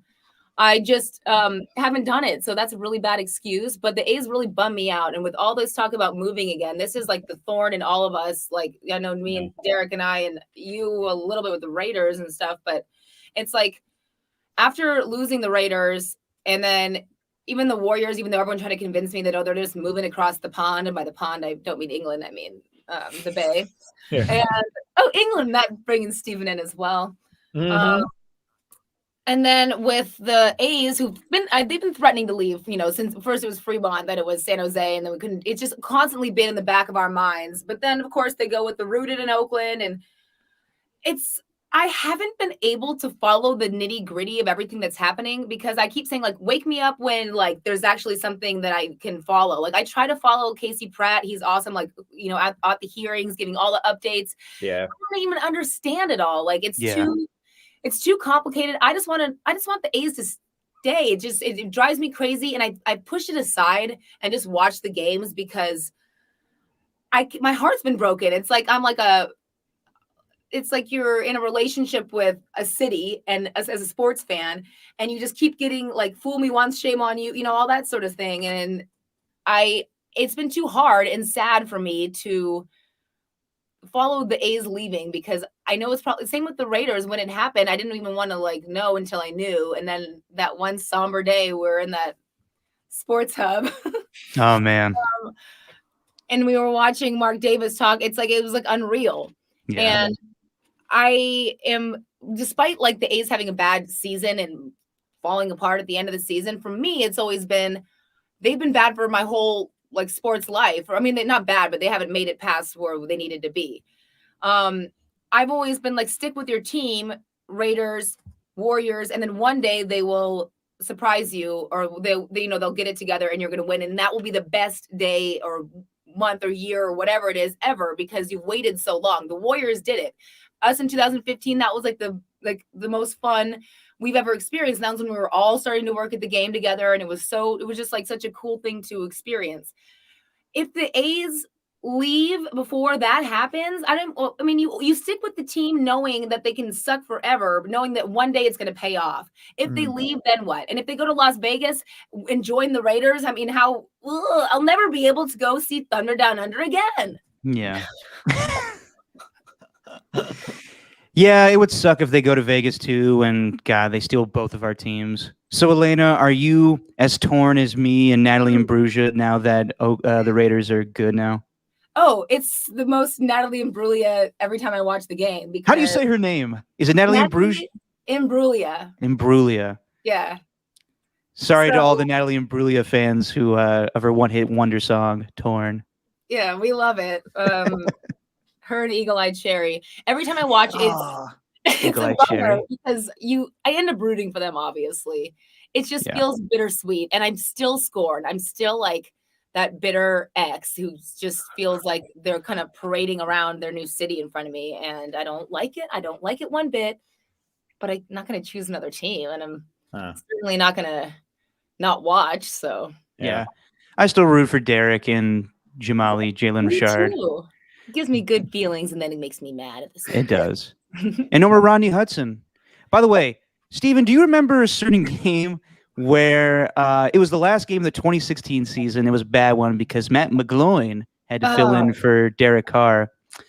And they went to Dennis O'Donnell in the locker room after the game on CBS postgame. And I think me and Elena were the only ones to see this live on TV. They had a shot of Rodney Hudson's naked booty live on television, and no one else saw it but me and Elena, which I thought was very weird. I don't remember that at all. I'd remember that instantly. Oh, yeah. I don't remember that at all. That happened. I was at the Mallard watching, and I text Derek, booty. Yeah. He saw it, and then we tried to bring it up the next day at work, and no one, I was like, hi. Like, maybe I am. Booty. Yeah, no one else saw it. I thought it was weird. I saw it at Pick 6 that doesn't exist anymore. I know. I know. But no one saw the booty. Shame. I never saw it. I didn't even know I didn't even know that was a thing. Yeah. Wow. How about that? Yeah. Elena. Saw Steph Curry's butt in the locker room, but we won't have to talk about that. And this is for both of you. Oh. About Steph Curry's butt? Best Halloween movie, best Halloween candy. Ooh, good question, Steven. Not Steph Curry's butt. I don't know. What? Yeah, no. He's playing right now. Shout out to the Thunder. Best Halloween movie, best Halloween candy. Where are you going? Each you. Well, Halloween candy. I didn't know this existed until last year. You know, my favorite candy is a Cadbury egg, right? The malted ones. They make a harvest mix for like Halloween that I actually haven't found this year, but I found it last year. I need to go travel to the far CVS now. Are you not walking distance to the CVS anymore? Oh, I'm really like, I have a close CVS that's a block and a half away. They don't have it there. The other CVS might have it, but that's a mile. That's too far. So that's the best. And best Halloween movie, for some reason I'm blanking on all of them. Halloween Town. Oh, yes. Halloween Town's good. Of course, Hocus Pocus is great. Oh, yeah. Hocus Pocus is good. Hocus Pocus is the number one, and everything else is secondary. What about Beetlejuice? Brought candy corn with me to try. Okay, so this was going to ask you guys. I have some candy corn right here. It's got Princess Fiona on the front. I don't know why. You both have candy corn just at the ready. Yeah. So yes, a block away. yeah. So my roommate has candy corn, and she was like, "You can eat some." And I was like, "I really don't like candy corn, but I can't stop eating these. But they're not very good. Do we like candy corn?" I can't remember. That's why I bought them to try, because I've always thought like they're not that great, but I haven't had them in so long. So I thought I would, give it a real test. They're not bad, but also they're just people hate on them. They do. It's like the new thing. It's like the pineapple on pizza conversation. I thought it was just such a normalized thing with ham and pineapple on pizza, and then all of a sudden everyone on social media is going insane about it. And it's the same thing with candy corn too. Well, what about cotton candy? I can deal with cotton candy, but that's not really tastes like hair. I don't love of course cotton not. candy anymore. I used to, but I'm a slob and I get sticky fingers. Yeah. What about chicken wings for Halloween, Steven? Elena, do you know that our thing on our podcast is when we pick games, we have to eat chicken wings when we lose? Yeah, of course. I wrote I voiced the intro. Oh, yeah, that's right. Sorry, I forgot. Also, everyone, Elena's the voice of this podcast when you listen to it. Also, I have to get up to my bed here. So Steven asked a question while I eat a wing. Good Lord. For one, I don't like the wing thing. Elena, I'm just going to come out right out and say it. We're going to have to do it for the rest of the season. I think it's getting old. But you get to eat wings, and I'm jealous because I want a wing right now. I mean, Derek hasn't grimaced. I totally like. Derek hasn't grimaced one single second anytime he's eating a hot wing. It's just like he's eating a good old-fashioned sandwich, I don't need a grimace. I just have, I give a verklempt like Greg does sometimes on the radio. The whole point is to make it visually funny whenever someone is eating spice, and it's just not visually funny. We just struggle and then can't speak. It's kind of the appeal. Can I introduce you guys to something? Yes. Sure. You know that I'm a big fan of snacks. Of course. I found a new snack that I really like. Goldfish jalapeno popper flavor. Is it good? I don't know, but it's really good. Really? Yeah. It's my new favorite snack right now. Okay. And it's much better than that candy corn, which I've decided that I don't like that much. But given the right time of night and headspace, I might eat more of the candy corn, and I probably will. Where do you find that, Elena? At CVS as well? This is at Safeway. Ah. Limited edition though, so get it while you can. Okay. I also have jalapeno poppers in the freezer from Costco. Ah. Ooh. You might just mix the two together. Double the jalapeno. I will. Have you been watching the Warriors at all, Elena? Yes, and I'm actually excited to watch them. Well, right now. Yeah, what's the score? I haven't looked. I've been very focused on the. I'll check. Yeah, so the World Series obviously is starting also right now, and the Warriors game at the same time, and then I think the Sharks play at 5:30. And I think that I'm more interested in watching game 4 of the Warriors versus the game 1 of the World Series, because Houston, Atlanta, Borzo to me. I don't have much interest. The Warriors, I love. I mean, just seeing them back, just watching basketball again makes me happy. I didn't watch as much, during pandemic years. Especially that one, I don't know, whatever. I'm getting back into watching the Warriors full time, and I love Steph Curry, and I'm really just mostly excited for Clay because I miss him more than anything. Oh yeah, I can't wait for Clay to come back. Yeah. Yeah. Ooh. I know we haven't talked since last week, but a win against the Lakers, nice. You okay there? You froze. You're freezing. Oh, did I? Yeah. Can you hear and see me now? Yeah, we got you now. I thought it was just my computer that Elena and I were both like, whoa. But they beat the Lakers and they looked really good. Jordan Poole, your boy, is looking really good. And his name always escapes me. It's the new Bogut. I can't think of his name though. Nemanja Bjelica. Yeah, Bjelica. That guy. That one. What's up? I'm gonna have to practice that one. Yeah, Bjelica. He's good.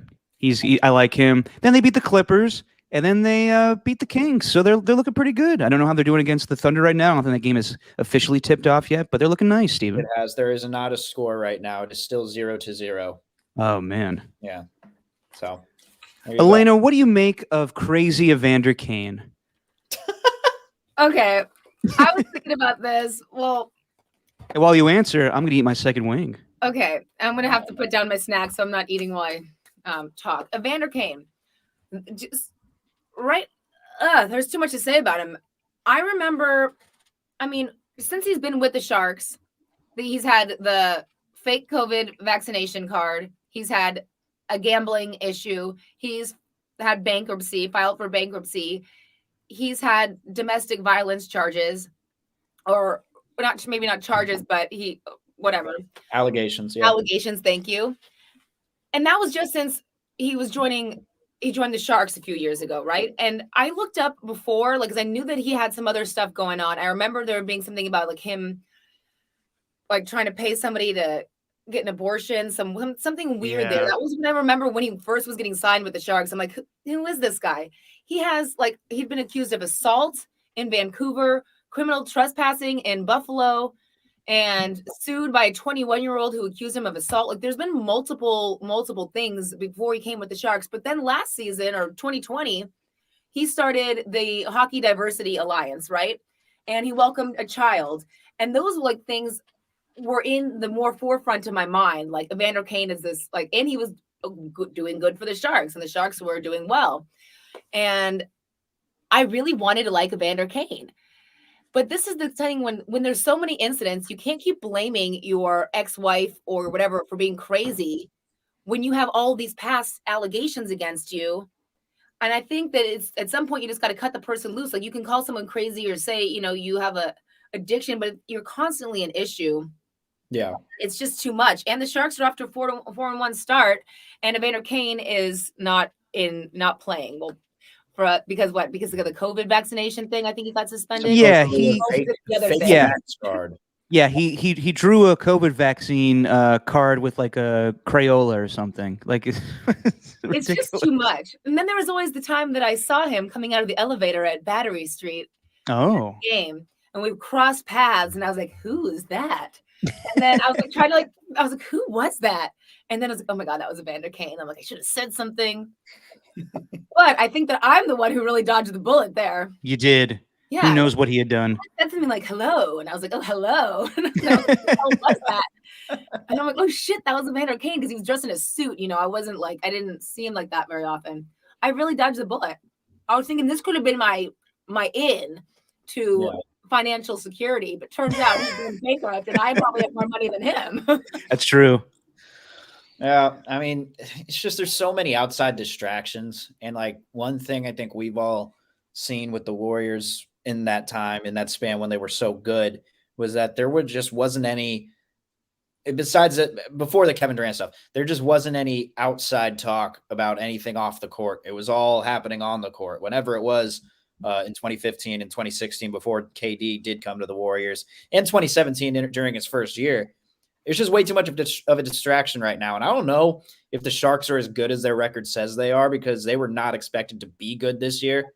But that Evander Kane thing is just insane. And I know it's 21 games or whatever it is, but he's not coming back. Yeah, you got to bring him back. I think I saw some article saying that they don't even miss him in the dressing room. No. The player said that? I really wanted to like him. I swear, I thought that when he did the whole thing for diversity in hockey, which is so lacking, I was thinking, oh, this guy is a really good guy. And maybe he is still in some ways, but like you said, it's just too many distractions. And yeah. Do you still root for KD, Elena? I do. Yeah, why not? I also still sleep with my Kevin Durant blanket. Oh, yeah. You still have the doll? I do. It's not on my bed, but it's in my closet. Okay. I need it. That sounds creepy. If you ever want to, if the Warriors and Nets ever play in a final, and you just want to do a voodoo thing where you stick pins in it. I see. That's what I might need it for. There you go. I loved Kevin Durant before he came to the Warriors, and I didn't even really want him to come to the Warriors when there was talk about it. Me neither. I wanted him, but I didn't want him to mess with the chemistry of what was going on, and I also didn't want everyone to be oh, it's a super team. Yeah. But then when he came, it's you got to embrace him. He's KD. Yeah, that was a weird time. And I also thought that I had a better chance with him from afar. Because let me tell you my reasoning. In Oklahoma City, I'm like, higher up there on the rankings. In San Francisco, it's like I could be drowned out with all these other people here. In Oklahoma City, there's only like how many people there? He might like notice me more. That's true. Also, you guys have similar dance moves, so you could have, We do. Bad ones. All right, should we talk about some silly things? Yes. Okay. So, Elena, I sent you this article, and I sent it to you, Stephen, as well. I don't know the woman's name, but there is a couple that has dual toilets. It is, what's the singer? What's her name? Meghan Trainor. Yes, she sings all about that bass. I guess she's married or is with the kid from Spy Kids. That's a couple right there. Anyway, oh my they God. have, yeah. He's grown up. He is, but still has the same face. I've never seen it before. I know. Steven's in shock. Wow. Do you know I was supposed to be in Spy Kids 4? Oh, good Lord. Let me tell you the story. Please.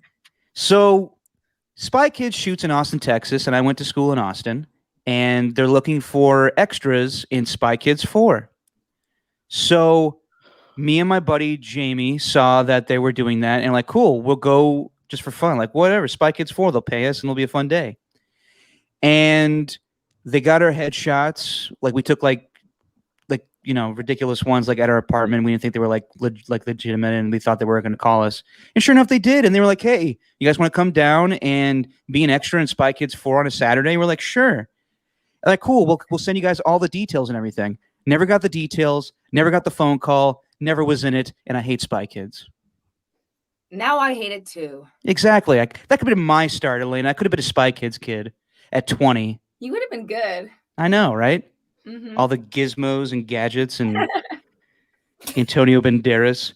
All right. So the Spy Kids kid and Megan, what's her last name again? Trainor. There you go. They have dual toilets. So when they want to be intimate with each other, they can take a poop together. So would you ever, with your significant other, poop with them on a dual toilet? Steven? Oh, God, no. I'm looking at this right now. Like, that's why I'm making a grimacing face when I'm reading these quotes. Like, the quote here is, "We got two toilets sitting next to each other, and we've only pooped together twice. We pee at the same time a lot. I can't be near him when he poops because his poops smell foul. But when I'm pooping, I'm like, come on in." I couldn't do that. I get stage fright enough when I'm at like the trough at an Oakland A's game. Oh yeah, that's the worst. I need to have I need to be in peace with that. So sorry, Jessie, if you're listening, which you probably are. I guarantee you she is, because she actually tunes into every one of these live streams, and I'm glad we're talking about this right now. But I'm going no. And if I said yes, I would know what your face looks like. But that's gonna cause drama in the house. That's a no from me, dog. All right, Elena. Well, I would definitely pee next to my significant other. I kind of do that more often than I should now. The peeing thing is fine. I could take the peeing next to each other. That's fine, but the pooping, it's too much. We're pretty open about poop. Like, we talk about it a lot. I mean, it's just Good. Natural. And me and poop. I had a poop on my shoulder all the time. Oh yeah, Elena's all about poop. Meghan Trainor's all about that bass. Elena's all about that poop. I think we would poop together, but I wouldn't spend the money to get it installed so that we could, because I get a little mad when he comes, because like I said, my bathroom, like you just saw Zach try to come in here to go to the bathroom because he's leaving. I didn't let him go. You have to go through my studio to get to the bathroom. So sometimes he doesn't know that I'm pooping and he comes in, and sometimes I leave the door open right there because there's a door here. And I do get mad when I'm, doing the business and he comes in and I'm shut the door and I get embarrassed. So how rich do you have to have two toilets in the same bathroom? Like, it takes up a lot of water whenever you flush. We would bump knees in my bathroom. You have to be cross-legged, or both on the same squatty potty. Oh, squatty potties. Share the squatty potty and then both be on different toilets. Now, would you use a bidet? Do you think they're right next to each other or across from each other? You have to look into your lover's eyes when you poop. I'm thinking in my bathroom that's the only way they would fit, across from each other. Yeah. And I think they're probably next to each other. Bidet, I would love a bidet, but I don't have one. No. Would you use a bidet in front of your significant other? And you're like, ooh. Yeah, it's like, oh my. Oh, that tickled. So And then, at our like, work, mood and something weird happens in the bathroom. yeah. They have bidets at our work now, which I don't want to use. I've used a bidet before. They're fantastic. But I don't want to be the guy that messes up the bidet and it shoots water all over the place, and then it gets all over my pants, and people are like, Derek used the bidet, doesn't know how to use it. That's understandable. There's a bidet at the Mallard too, and Oh, is there? use it. I would use it when I would come in to open in the morning because I know that the bathroom was clean. Later in the night, yeah, kind of same thing. You don't want to like come back out to your bartending shift with soggy pants. True. Yeah. I don't know if I'm more shook by this toilet thing or the fact that the little Spy Kids guy is 29 years old. He's younger than us. That's wild. Well, I'm 28, but yeah. All right, Steven, I don't have to show off. He's so young. Sorry. I didn't know. But he's 29 years old. Oh, that's enjoy it, Steven. Enjoy it. What else do I got here? Oh, E40. Yeah. So E40 has a new line of foods you could buy at the grocery store, and they're called Goon in the Kitchen. Am I saying that right? Goon with the spoon. Goon with the spoon. My bad. Yeah. Have you noticed that rappers are getting also a lot of meals at fast food chains? And like BTS. Yes. And Megan Thee Stallion has like a new hot sauce at the KFC. Hottie Popeyes. Oh, Popeyes, my bad. The Hottie sauce. Okay. And then Nelly has not Nelly. Cornell Hayes Jr. has his own meal at Burger King. And I love that, by the way. The fact that McDonald's comes out with like a Travis Scott meal, who's like Scott, who's like the most popular artist in the world going right now. Then Burger King fires back with Nelly. Not just Nelly, his real name. That's like advertising towards me more right. than Right. Yeah. Who else? Like that guy. Who the hell's Bad Bunny, by the way? I don't know who that is. But he's got his own meal at McDonald's. Or he did at least. Guy. What's up? He's a reggaeton guy. Oh yeah, he's the guy on the Snoop Dogg Corona commercials. Yes, correct. That I never know who he is. So who's like a guy or a rapper that's deserving of his own meal at a fast food chain? Like should not a rapper obviously, but like should Marshawn Lynch have like his own sandwich at Togo's? I would eat a Marshawn. Yeah. Call it beast mode. Come on. A beast mode sub. The beast mode sub, like that'd be very that would draw a lot of people in. I'm liking this I'm liking what E40's got going on right now. Goon with the spoon? Goon with the spoon, because E40's turned into like the most like business savvy guy. Yeah. He's Earl Stevens. He's got so let's see here. As part of his expansion into the culinary industry, E40 also partnered with Justin Kinder of Kinder Meats. Oh yeah, love Kinder. His expertise in the meat industry and help launch several different sausage flavors for Goon with the Spoon, including teriyaki pineapple chicken sausage, Philly cheesesteak chicken sausage, hot beef sausages, mild beef sausages, and Choices Yum sausage bundle, along with turf burritos. Oh my gosh! Now he just needs a commercial where he's like, "Is it tasty? Yum." Yeah. Oh yes. Yeah. He needs one of his products to be called Droopy on the Meat. I would definitely. Well, I love sausages. You know, they're in the hot dog family. My favorite food. Yes. Definitely try E40's sausages. And out of his other products, I've definitely had E40. Mm-hmm. I don't think I tried the Slurricane. Oh, I haven't had that yet. Oh, the Slurricane will get you going. But I would if I was, in the right state of mind. Yeah. Make sure you eat before you drink some of that stuff. That's just a pro tip. Make sure to drink something else before you drink that, so you're like, ready to go. Yeah. Don't drink that first. Like, don't wake up in the morning drinking Slurricane. Trust me. Not a good recipe. I want to have a McDonald's meal. Your own? Yeah. Do you want to know what it would be? Go for it. It would be a Big Mac, a filet of fish, 10-piece spicy chicken nuggets, and a chocolate milkshake. Ooh, all mixed into one? Yeah, that's like the whole meal, because that's what I usually order when I go to McDonald's. Oh, nice. That'd be a great meal. I mean, it might be a little expensive, but it'd be better than what these rappers are throwing out there, where it's like, get yourself a cheeseburger. Yeah, when's the last time you had a Big Mac, Elena? I know you and Ben Shaw always talk about Big Macs. I pretty recently. You know, Jack Black has like his own like special McDonald's thing, right, Steven? Where it's like a Big Mac. It's not like a real thing, but he always gets this when he goes to McDonald's. It's like a Big Mac with a fillet of fish. Carl's Jr. No, it's McDonald's. Oh, that's right. Sorry. Yeah. My bad. Come on, Steven. I thought we were talking about the Surf and Turf Deluxe from Carl's Jr. that he created. No. He does the Surf and Turf Deluxe from McDonald's. He gets the Big Mac with a fillet of fish. Yeah, it's that's healthy. a good combo. Yeah. Then he puts a little McNuggets on the Big Mac with the fillet of fish, and then he gets horseradish or whatever. Sweet and sour sauce. You get sweet and sour sauce, dumps that on top, and then you have the Jack Black meal.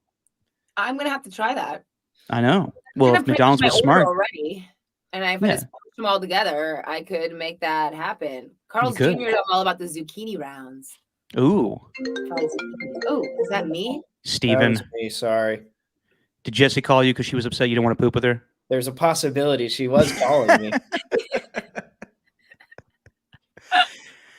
You guys have had the egg rolls at Jack in the Box, right? Oh yeah, that's what I order every time. Steven? I've never had that. Okay, next time you're at Jack in the Box, get the egg rolls. It seems like a bad decision. It's not. They're very tasty. Very. They're my go-to. Anywhere you planning on going with this, Derek, or was it just a question where we get a yes or no answer? Just talking about fun things. All right. What shows are you guys watching these days? Like that better, Steven?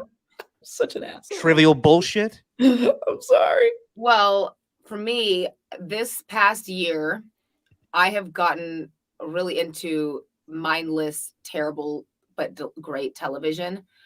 Like more than I ever have before. Just it takes my mind off of every little thing. I can just watch this. Other crazy people, 90 Day Fiance. That's my jam. Wow. I watched like every spinoff of 90 Day Fiance. It's my favorite thing. That's my favorite thing to watch. Wow. Have you watched all like the love shows on Netflix? Like Love Island, like everyone's into like that stuff now. No, I don't watch love. I don't watch like the Bachelor love stuff. I tried to watch Sexy Beasts with like when they dressed up like monsters, but that terrified me. But I ended up watching the whole season. Wait, what the hell is that? Where people dress up as furries? It's kind of like Blind Date, but you're like talking to somebody, but they're dressed in a complete. Yeah, it's kind of like furries, a little less furry and more like they're made up in like a complete different animal kind of thing. Yeah. So it's like a Masked Singer thing. Yes, like the Masked Singer, but speed dating. Ooh. I'm so glad you reminded me of that because I saw a commercial for it and I've been meaning to watch it. Damn. Are there some people on that show that are like, I seen you without your beast costume on, but I like you more as the beast, and we should be together that way? Well, the flaw of the show, well, there's probably more than one flaw, but they were all like extremely attractive underneath the mask. So it's like whoever you picked, you were getting someone like incredibly hot, right, on each side. So for me, I'm like, because they would show like the person that they would send home, and they'd be like, but then like the person they would get would be just as hot, just as good. So I don't know. But the costumes were very strange. Check it out, but don't say that I said it was a good show. But you should watch like the first, episode. Okay. I got Steven. I got two going right now. So I got go for it. Great British Bake Off, which is just fantastic. The Great British Baking Show, which is just an unbelievably great show. Everyone's so happy. And there's this Italian dude named Giuseppe who has ice in his veins. Everything he makes is just perfect. So shout out to Giuseppe. So I got that. And then I got The Bachelor. Oh, Bachelorette this year. Unbelievable. Oh, yeah, you watched that even before you were dating Jesse. Yeah. Steven's all about that Bachelor. I remember that. Oh, and I will admit, I spent a week at my mom's house in Florida, and she was watching The Bachelor, and I got hooked. It was pretty good. You get hooked on those things. Oh, That's why it's stuck into this 90 Day Fiance tunnel. It's like a sandstorm of like. There was one guy this first episode. I don't know why. Clearly the producers like made this all happen, but they had since the host isn't there anymore because he got into a little hot water involving race and with the show. The guy that always would say, "This is the final rose." Yeah. Yes, correct. Isn't Emmanuel Acho the host of that show now? No, he was just a host. He hosted the after show. Yeah. Oh. So they had Bachelor in need a Paradise little- where they had Lance Bass. You got a shoestring around right now, Elena? This is my computer charger. Oh, okay. Sorry, Steven, go ahead. And then they also had Lil Jon as the host toward the end of Bachelor in Paradise too. That's a spin. No way, Little John hosted that show? Yeah, it was Oh, hilarious. fuck What? Yeah, they'd have him like do the narration for the show, and he'd be like, "Coming up on Bachelor in Paradise." It was hilarious. I was wondering what he was up to. But the first episode though of The Bachelor, there's this dude they said he's from San Jose, but then like it looks like he's from the Central Valley. So really, I was Liar. very mixed up on where he was from. But they had a situation where the hosts, who are two previous contestants on the show, two previous bachelorettes, they had a little part of the episode where they went into every guy's room and snooped around in it. So they'd knock on their hotel door and then they'd go like search their room and see if there's anything fishy. And of course, the one guy that they focus on, the reason they clearly did this and probably planted the guy as an actor, but they were snooping through his room and they found like a entire folder full of notes on how to become popular on The Bachelor. So like there are topics, there are subtopics, do this, do that, saying like match the Bachelorette's interests, do research, and then he had notes on what her interests were, and then they show like with them two like talking together for the first time, and immediately he like brings up something super personal to her in her life, and she's like, "Wow, how did he even know about that? So he's a creep. Is this destiny?" You know, that kind of thing. And then toward the end of the episode, they found out that all the notes and stuff. So wasn't there one season of The Bachelor where the girl just saw one guy and was like, "That's it, I'm done with The Bachelor," and they just like ended the show like right then and there? Like the beginning of the season, she saw one guy and she was done. It was last season. See, it was last season? I follow the internet. I haven't watched the show, but I believe it was Claire was her name. Correct. Yeah. It was a real point of contention for the show, everybody. It was a real point of contention because Claire fell in love with this guy named Dale, and they hit it off immediately. Dale from Comcast? Not Dale from Comcast. And there's also Jake from State Farm involved there too. What about Dale? You remember Dale? My friend Dale. Oh man! But after a while, they told me stop putting that guy's name in the Comcast read. But yeah, shout out Dale from Comcast. So did they give the guy who they searched his room, the room raiders, like a black light that they used to do? Room raiders. No, they didn't use anything like that. What kind of spooky business we can find here. Gross. Yeah. Speaking of gross, I've been watching the Monica Lewinsky show on FX. Yes. Oh, yeah. That show's intense. I didn't know Bill Clinton was such a bad guy. Good Lord. I know. Well, I didn't realize it until I watched the Jeffrey Epstein documentary that Bill Clinton was kind of hanging out with that crew, and it kind of crushed my like young child dreams. I know. Like this excellent president, but yeah. I know. It makes me look back to like, oh yeah, Bill Clinton was so cool. And then like you're watching that shit, you're just like, oh man, God, you made Monica suffer. God, it was a different time back then. It was a different time. But yeah, it's really intense. I watched one episode last night where I was like, oh man, poor Monica. But Edie Feldstein's fantastic. Jonah Hill's younger sister. She's really good in it. She's really good. Great. Steven, did you see the new episode in the new season of Curb Your Enthusiasm? No, I didn't have time to watch it when I got back. Oh boy, that show's gone downhill. I know everyone's gonna say like they liked it and everything, but like God, next episode we'll talk about it. But it's hard to watch. Yeah, becoming a little too cinematic. Yeah. Should we pick some games, Steven and Elena? Yes. Elena, all right. Yes, let's do this. We'll get Elena's picks too. And Elena, if you can remember it, do you remember the lead-in for Wings or Wangs? It's Wings or Wangs. No, do you remember the little thing you say? No, but here's the deal. I have to charge my computer, so I'm going to lose my microphone. I mean, you can still hear me, but it's going to be not my microphone. Gotcha. Okay. Just say it doesn't let you do two things at once. Oh, that's too bad. All right. Well, let's go ahead and do it, Steven. You beat me last week, and let's go through the games. For week 8, you ready? I am. All right, let's do it. Elena, can you say who will come out on top and who will stay the next day on the pod? I don't know. Can you hear me? I can hear you. Yeah, we got you. Who will come out on top and who will eat wings on next week's pod? That's a good way to do it. All right, it's time for wins or wangs. All right, Steven, we have a good one. It's in the desert, and it's on NFL Network and Fox on Thursday, but Devontae Adams is out, and so is Alan Lazard. Alan Lazard. And it's the Packers and Cardinals. Who you I'll taking? take the Cardinals. Ooh, they'll stay undefeated in Steven's book. Elena, who do you got? I'm going with the Packers. I'm going to go with the Arizona Cardinals because I think without Devontae Adams and Alan Lazard, remember that song, by the way? How bizarre, how bizarre, how bizarre, how bizarre. I always think about that with Alan Lazard. Ooh, baby. All right. Yeah, taking the Cardinals. All right, next game. We got the LA Rams going up against the stinky Houston Texans. Steven? Rams. Rams as well. Elena? Stinky human Houston Texans. Stinky human Texans. All right. Then we got I like then we- stinky things. Then we got the Bengals at the Jets. Steven? Bengals. I'm going to take the Bengals as well. Are you? You sure you don't want to take the Jets? Stop it. Isn't there I'm some? going Bengals because I like cats. There you go. Yeah, speaking of which, I got to finish this last wing. All right, next one. Titans at the Colts. Carson Wentz looks good now, Steven. He does. He you know what's weird? He's really good in October.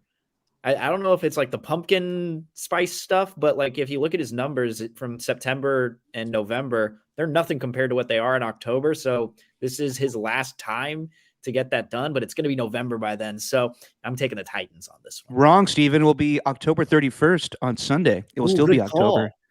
Still going Titans. It'll be Hallows Eve or Halloween, I guess.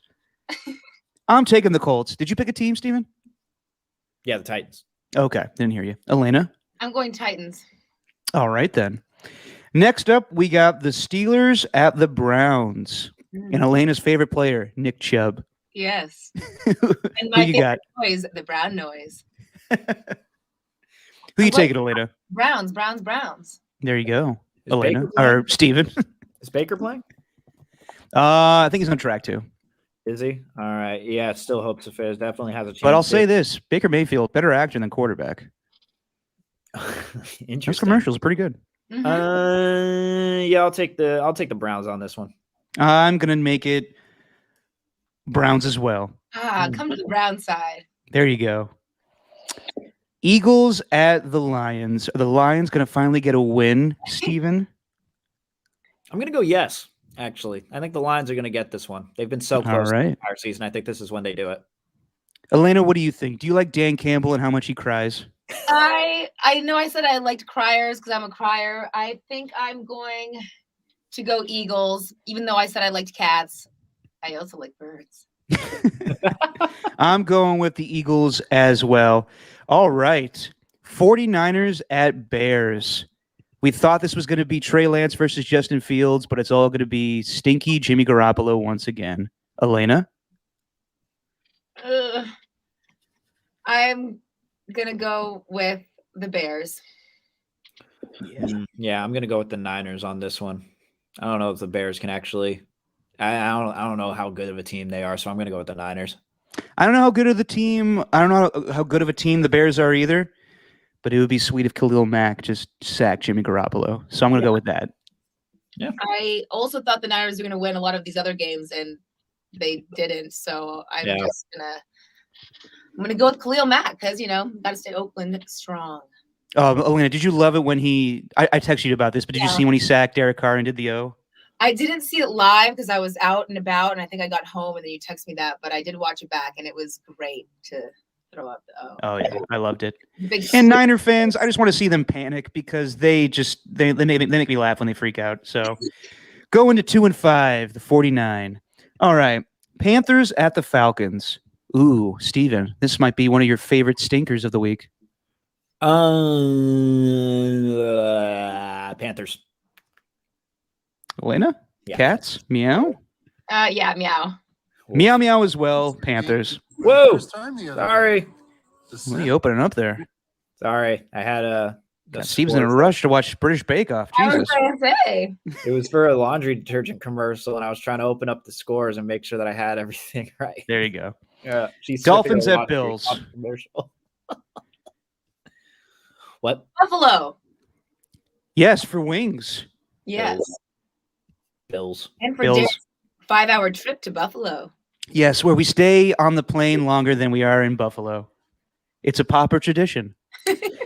Next up, we got the Patriots at the Chargers. Elena, do you like Justin Herbert? Yes, because his name rhymes with Sherbert. And I'm going to go with the Chargers.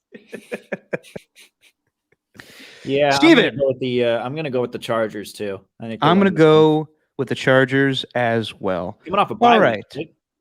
Yeah, coming off the bye week. Yeah. We got the Jacksonville Jaguars, the Fighting Urban Meyers up against the Fighting Geno Smiths in the Seattle Seahawks. Who's the best fighter? Oh man, I'm gonna go with the Seahawks on this. Elena? I agree. I'm going to go with the Seahawks as well. And then we got the Saints against the Buccaneers in New Orleans. Tom Brady was on the Manning cast last night. I think the only reason he agreed to do it was because the Saints were on the Monday Night Football game, so he can scout the team while he was talking to the Mannings. But I don't think it's going to help him. That, by the way, when they were on defense, you could tell he was like really. That's when he started to focus. It's the only reason why he did it. He couldn't care less. He doesn't care about Peyton and Eli. No. But for some crazy reason, and I know I do this every week, and I come back and regret it the next week, I just think Jameis Winston is going to get revenge on his old team. I'm taking the Saints. Yeah, I'm going to go with the Buccaneers here on this one. Rat Girl? Well, coming off of the 600 touchdown with that dude who's going to get a Bitcoin and all that crap, I think. Oh, yeah. I'm going to go with Tampa Bay.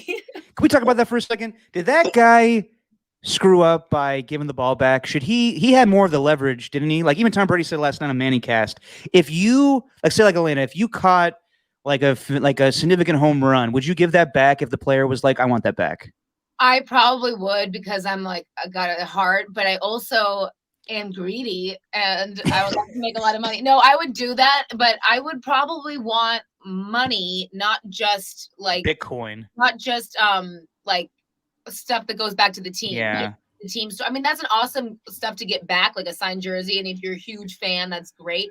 But you would have made a lot of money, which could have set you up for like other things. Like, sorry, that's Bart going by the way. Oh, nice. You hear Bart from your room? I sure do. I just opened the window because I was starting to get boiling hot in here. Yeah. I would, yes, like money, you could buy a house, you could buy a car, you could, that's a lot of money you're going to get for that on eBay or wherever you sell it. So I wish they would have thrown in something not just like team store stuff. Cryptocurrency that Tom Brady's giving him. What the hell is even that shit? I don't understand that stuff. That's another thing, like the A's stadium thing, and that I can't follow. On my brain's just not. I don't have the capacity to watch neither do I. People try to get wives and husbands on 90 Day Fiance. It's a thing for rich people.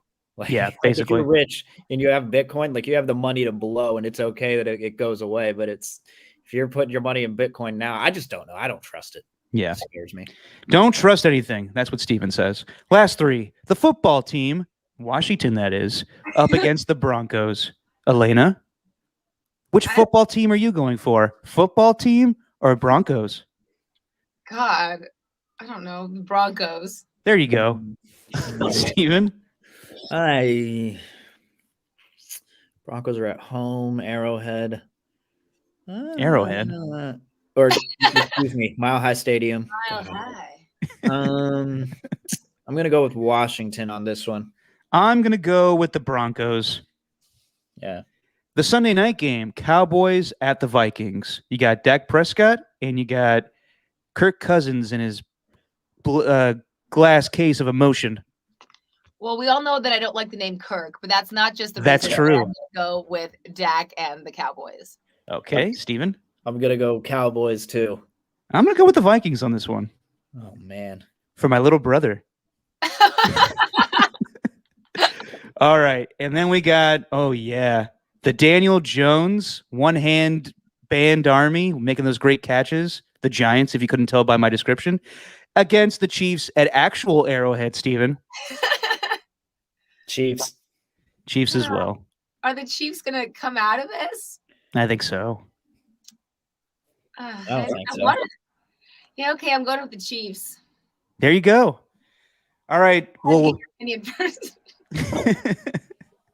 we'll see who comes out on top, and Elena will let you know if you want or not. Please do, because I really just want the wings. Oh yeah, no. Well, if you win, we'll send you wings for free. Oh, great. And if I lose, I'll go get wings, but I'll get ones that I don't necessarily like. Yeah. Do you like Wingstop? Because I think we talked about this before. Like, you're not a big Wingstop fan. Zach doesn't like Wingstop. I mean, it's not his favorite, but so I just go. I don't even know. Like, I could go decide for myself. There's a Wingstop again a mile away next to the other CVS, so I could do like the Halloween candy plus getting some wings at Wingstop, and then I'll let you know if I like it or not. What kind of dipping sauce do you use? I usually get. Are we talking about the flavor of wings or the dipping? Like what? I just want to do dipping sauce because we can't get too into everything. Okay, I usually like just ranch. Okay. Yeah, ranch. I'm all about ranch. That's it. But I usually go pretty hot with atomic or mango habanero. Well, if you get the hot wing, the ranch is nice to cool it down. It's a nice definitely. Speaking of which, I think this classifies. I've eaten. I've this counts, right? I ate some of this, Steven, right? This is good enough, Steven. Look at me. Look at me when I'm talking to you. Sorry, the Warriors are down big. They are? Yeah, what? It's 46 to 31. They got time to make that up. With 7 minutes left in the second No, quarter. this is 2015 all over again, baby. Wait, 7 minutes left in the game? No, in the first half. We've been talking about that long. I know. There's plenty of time. All right, everyone enjoy the World Series. Everyone enjoy the second half of the Warriors game. Elena, Awesemo, this has been so much fun. I miss you so much. Thank you for coming on with us. I miss you too. I miss you guys too a lot, and I will send you a picture of my full Awesemo costume. Hopefully, I'll be able to get the head to stay on me. But I didn't work on this for that long. I also need to get like a little red button up here. There's a few. Oh yeah. It's going to be a whole thing. Yeah. I have to spend more than $10. There you go. Steven, are you going to be Charlie Sheen for your Halloween get-up this weekend? No, me and Jesse are going to be Prue and Paul, who are the judges on Great British Baking Show. So no one's going to get it, but if they do, they're in. Well, nice.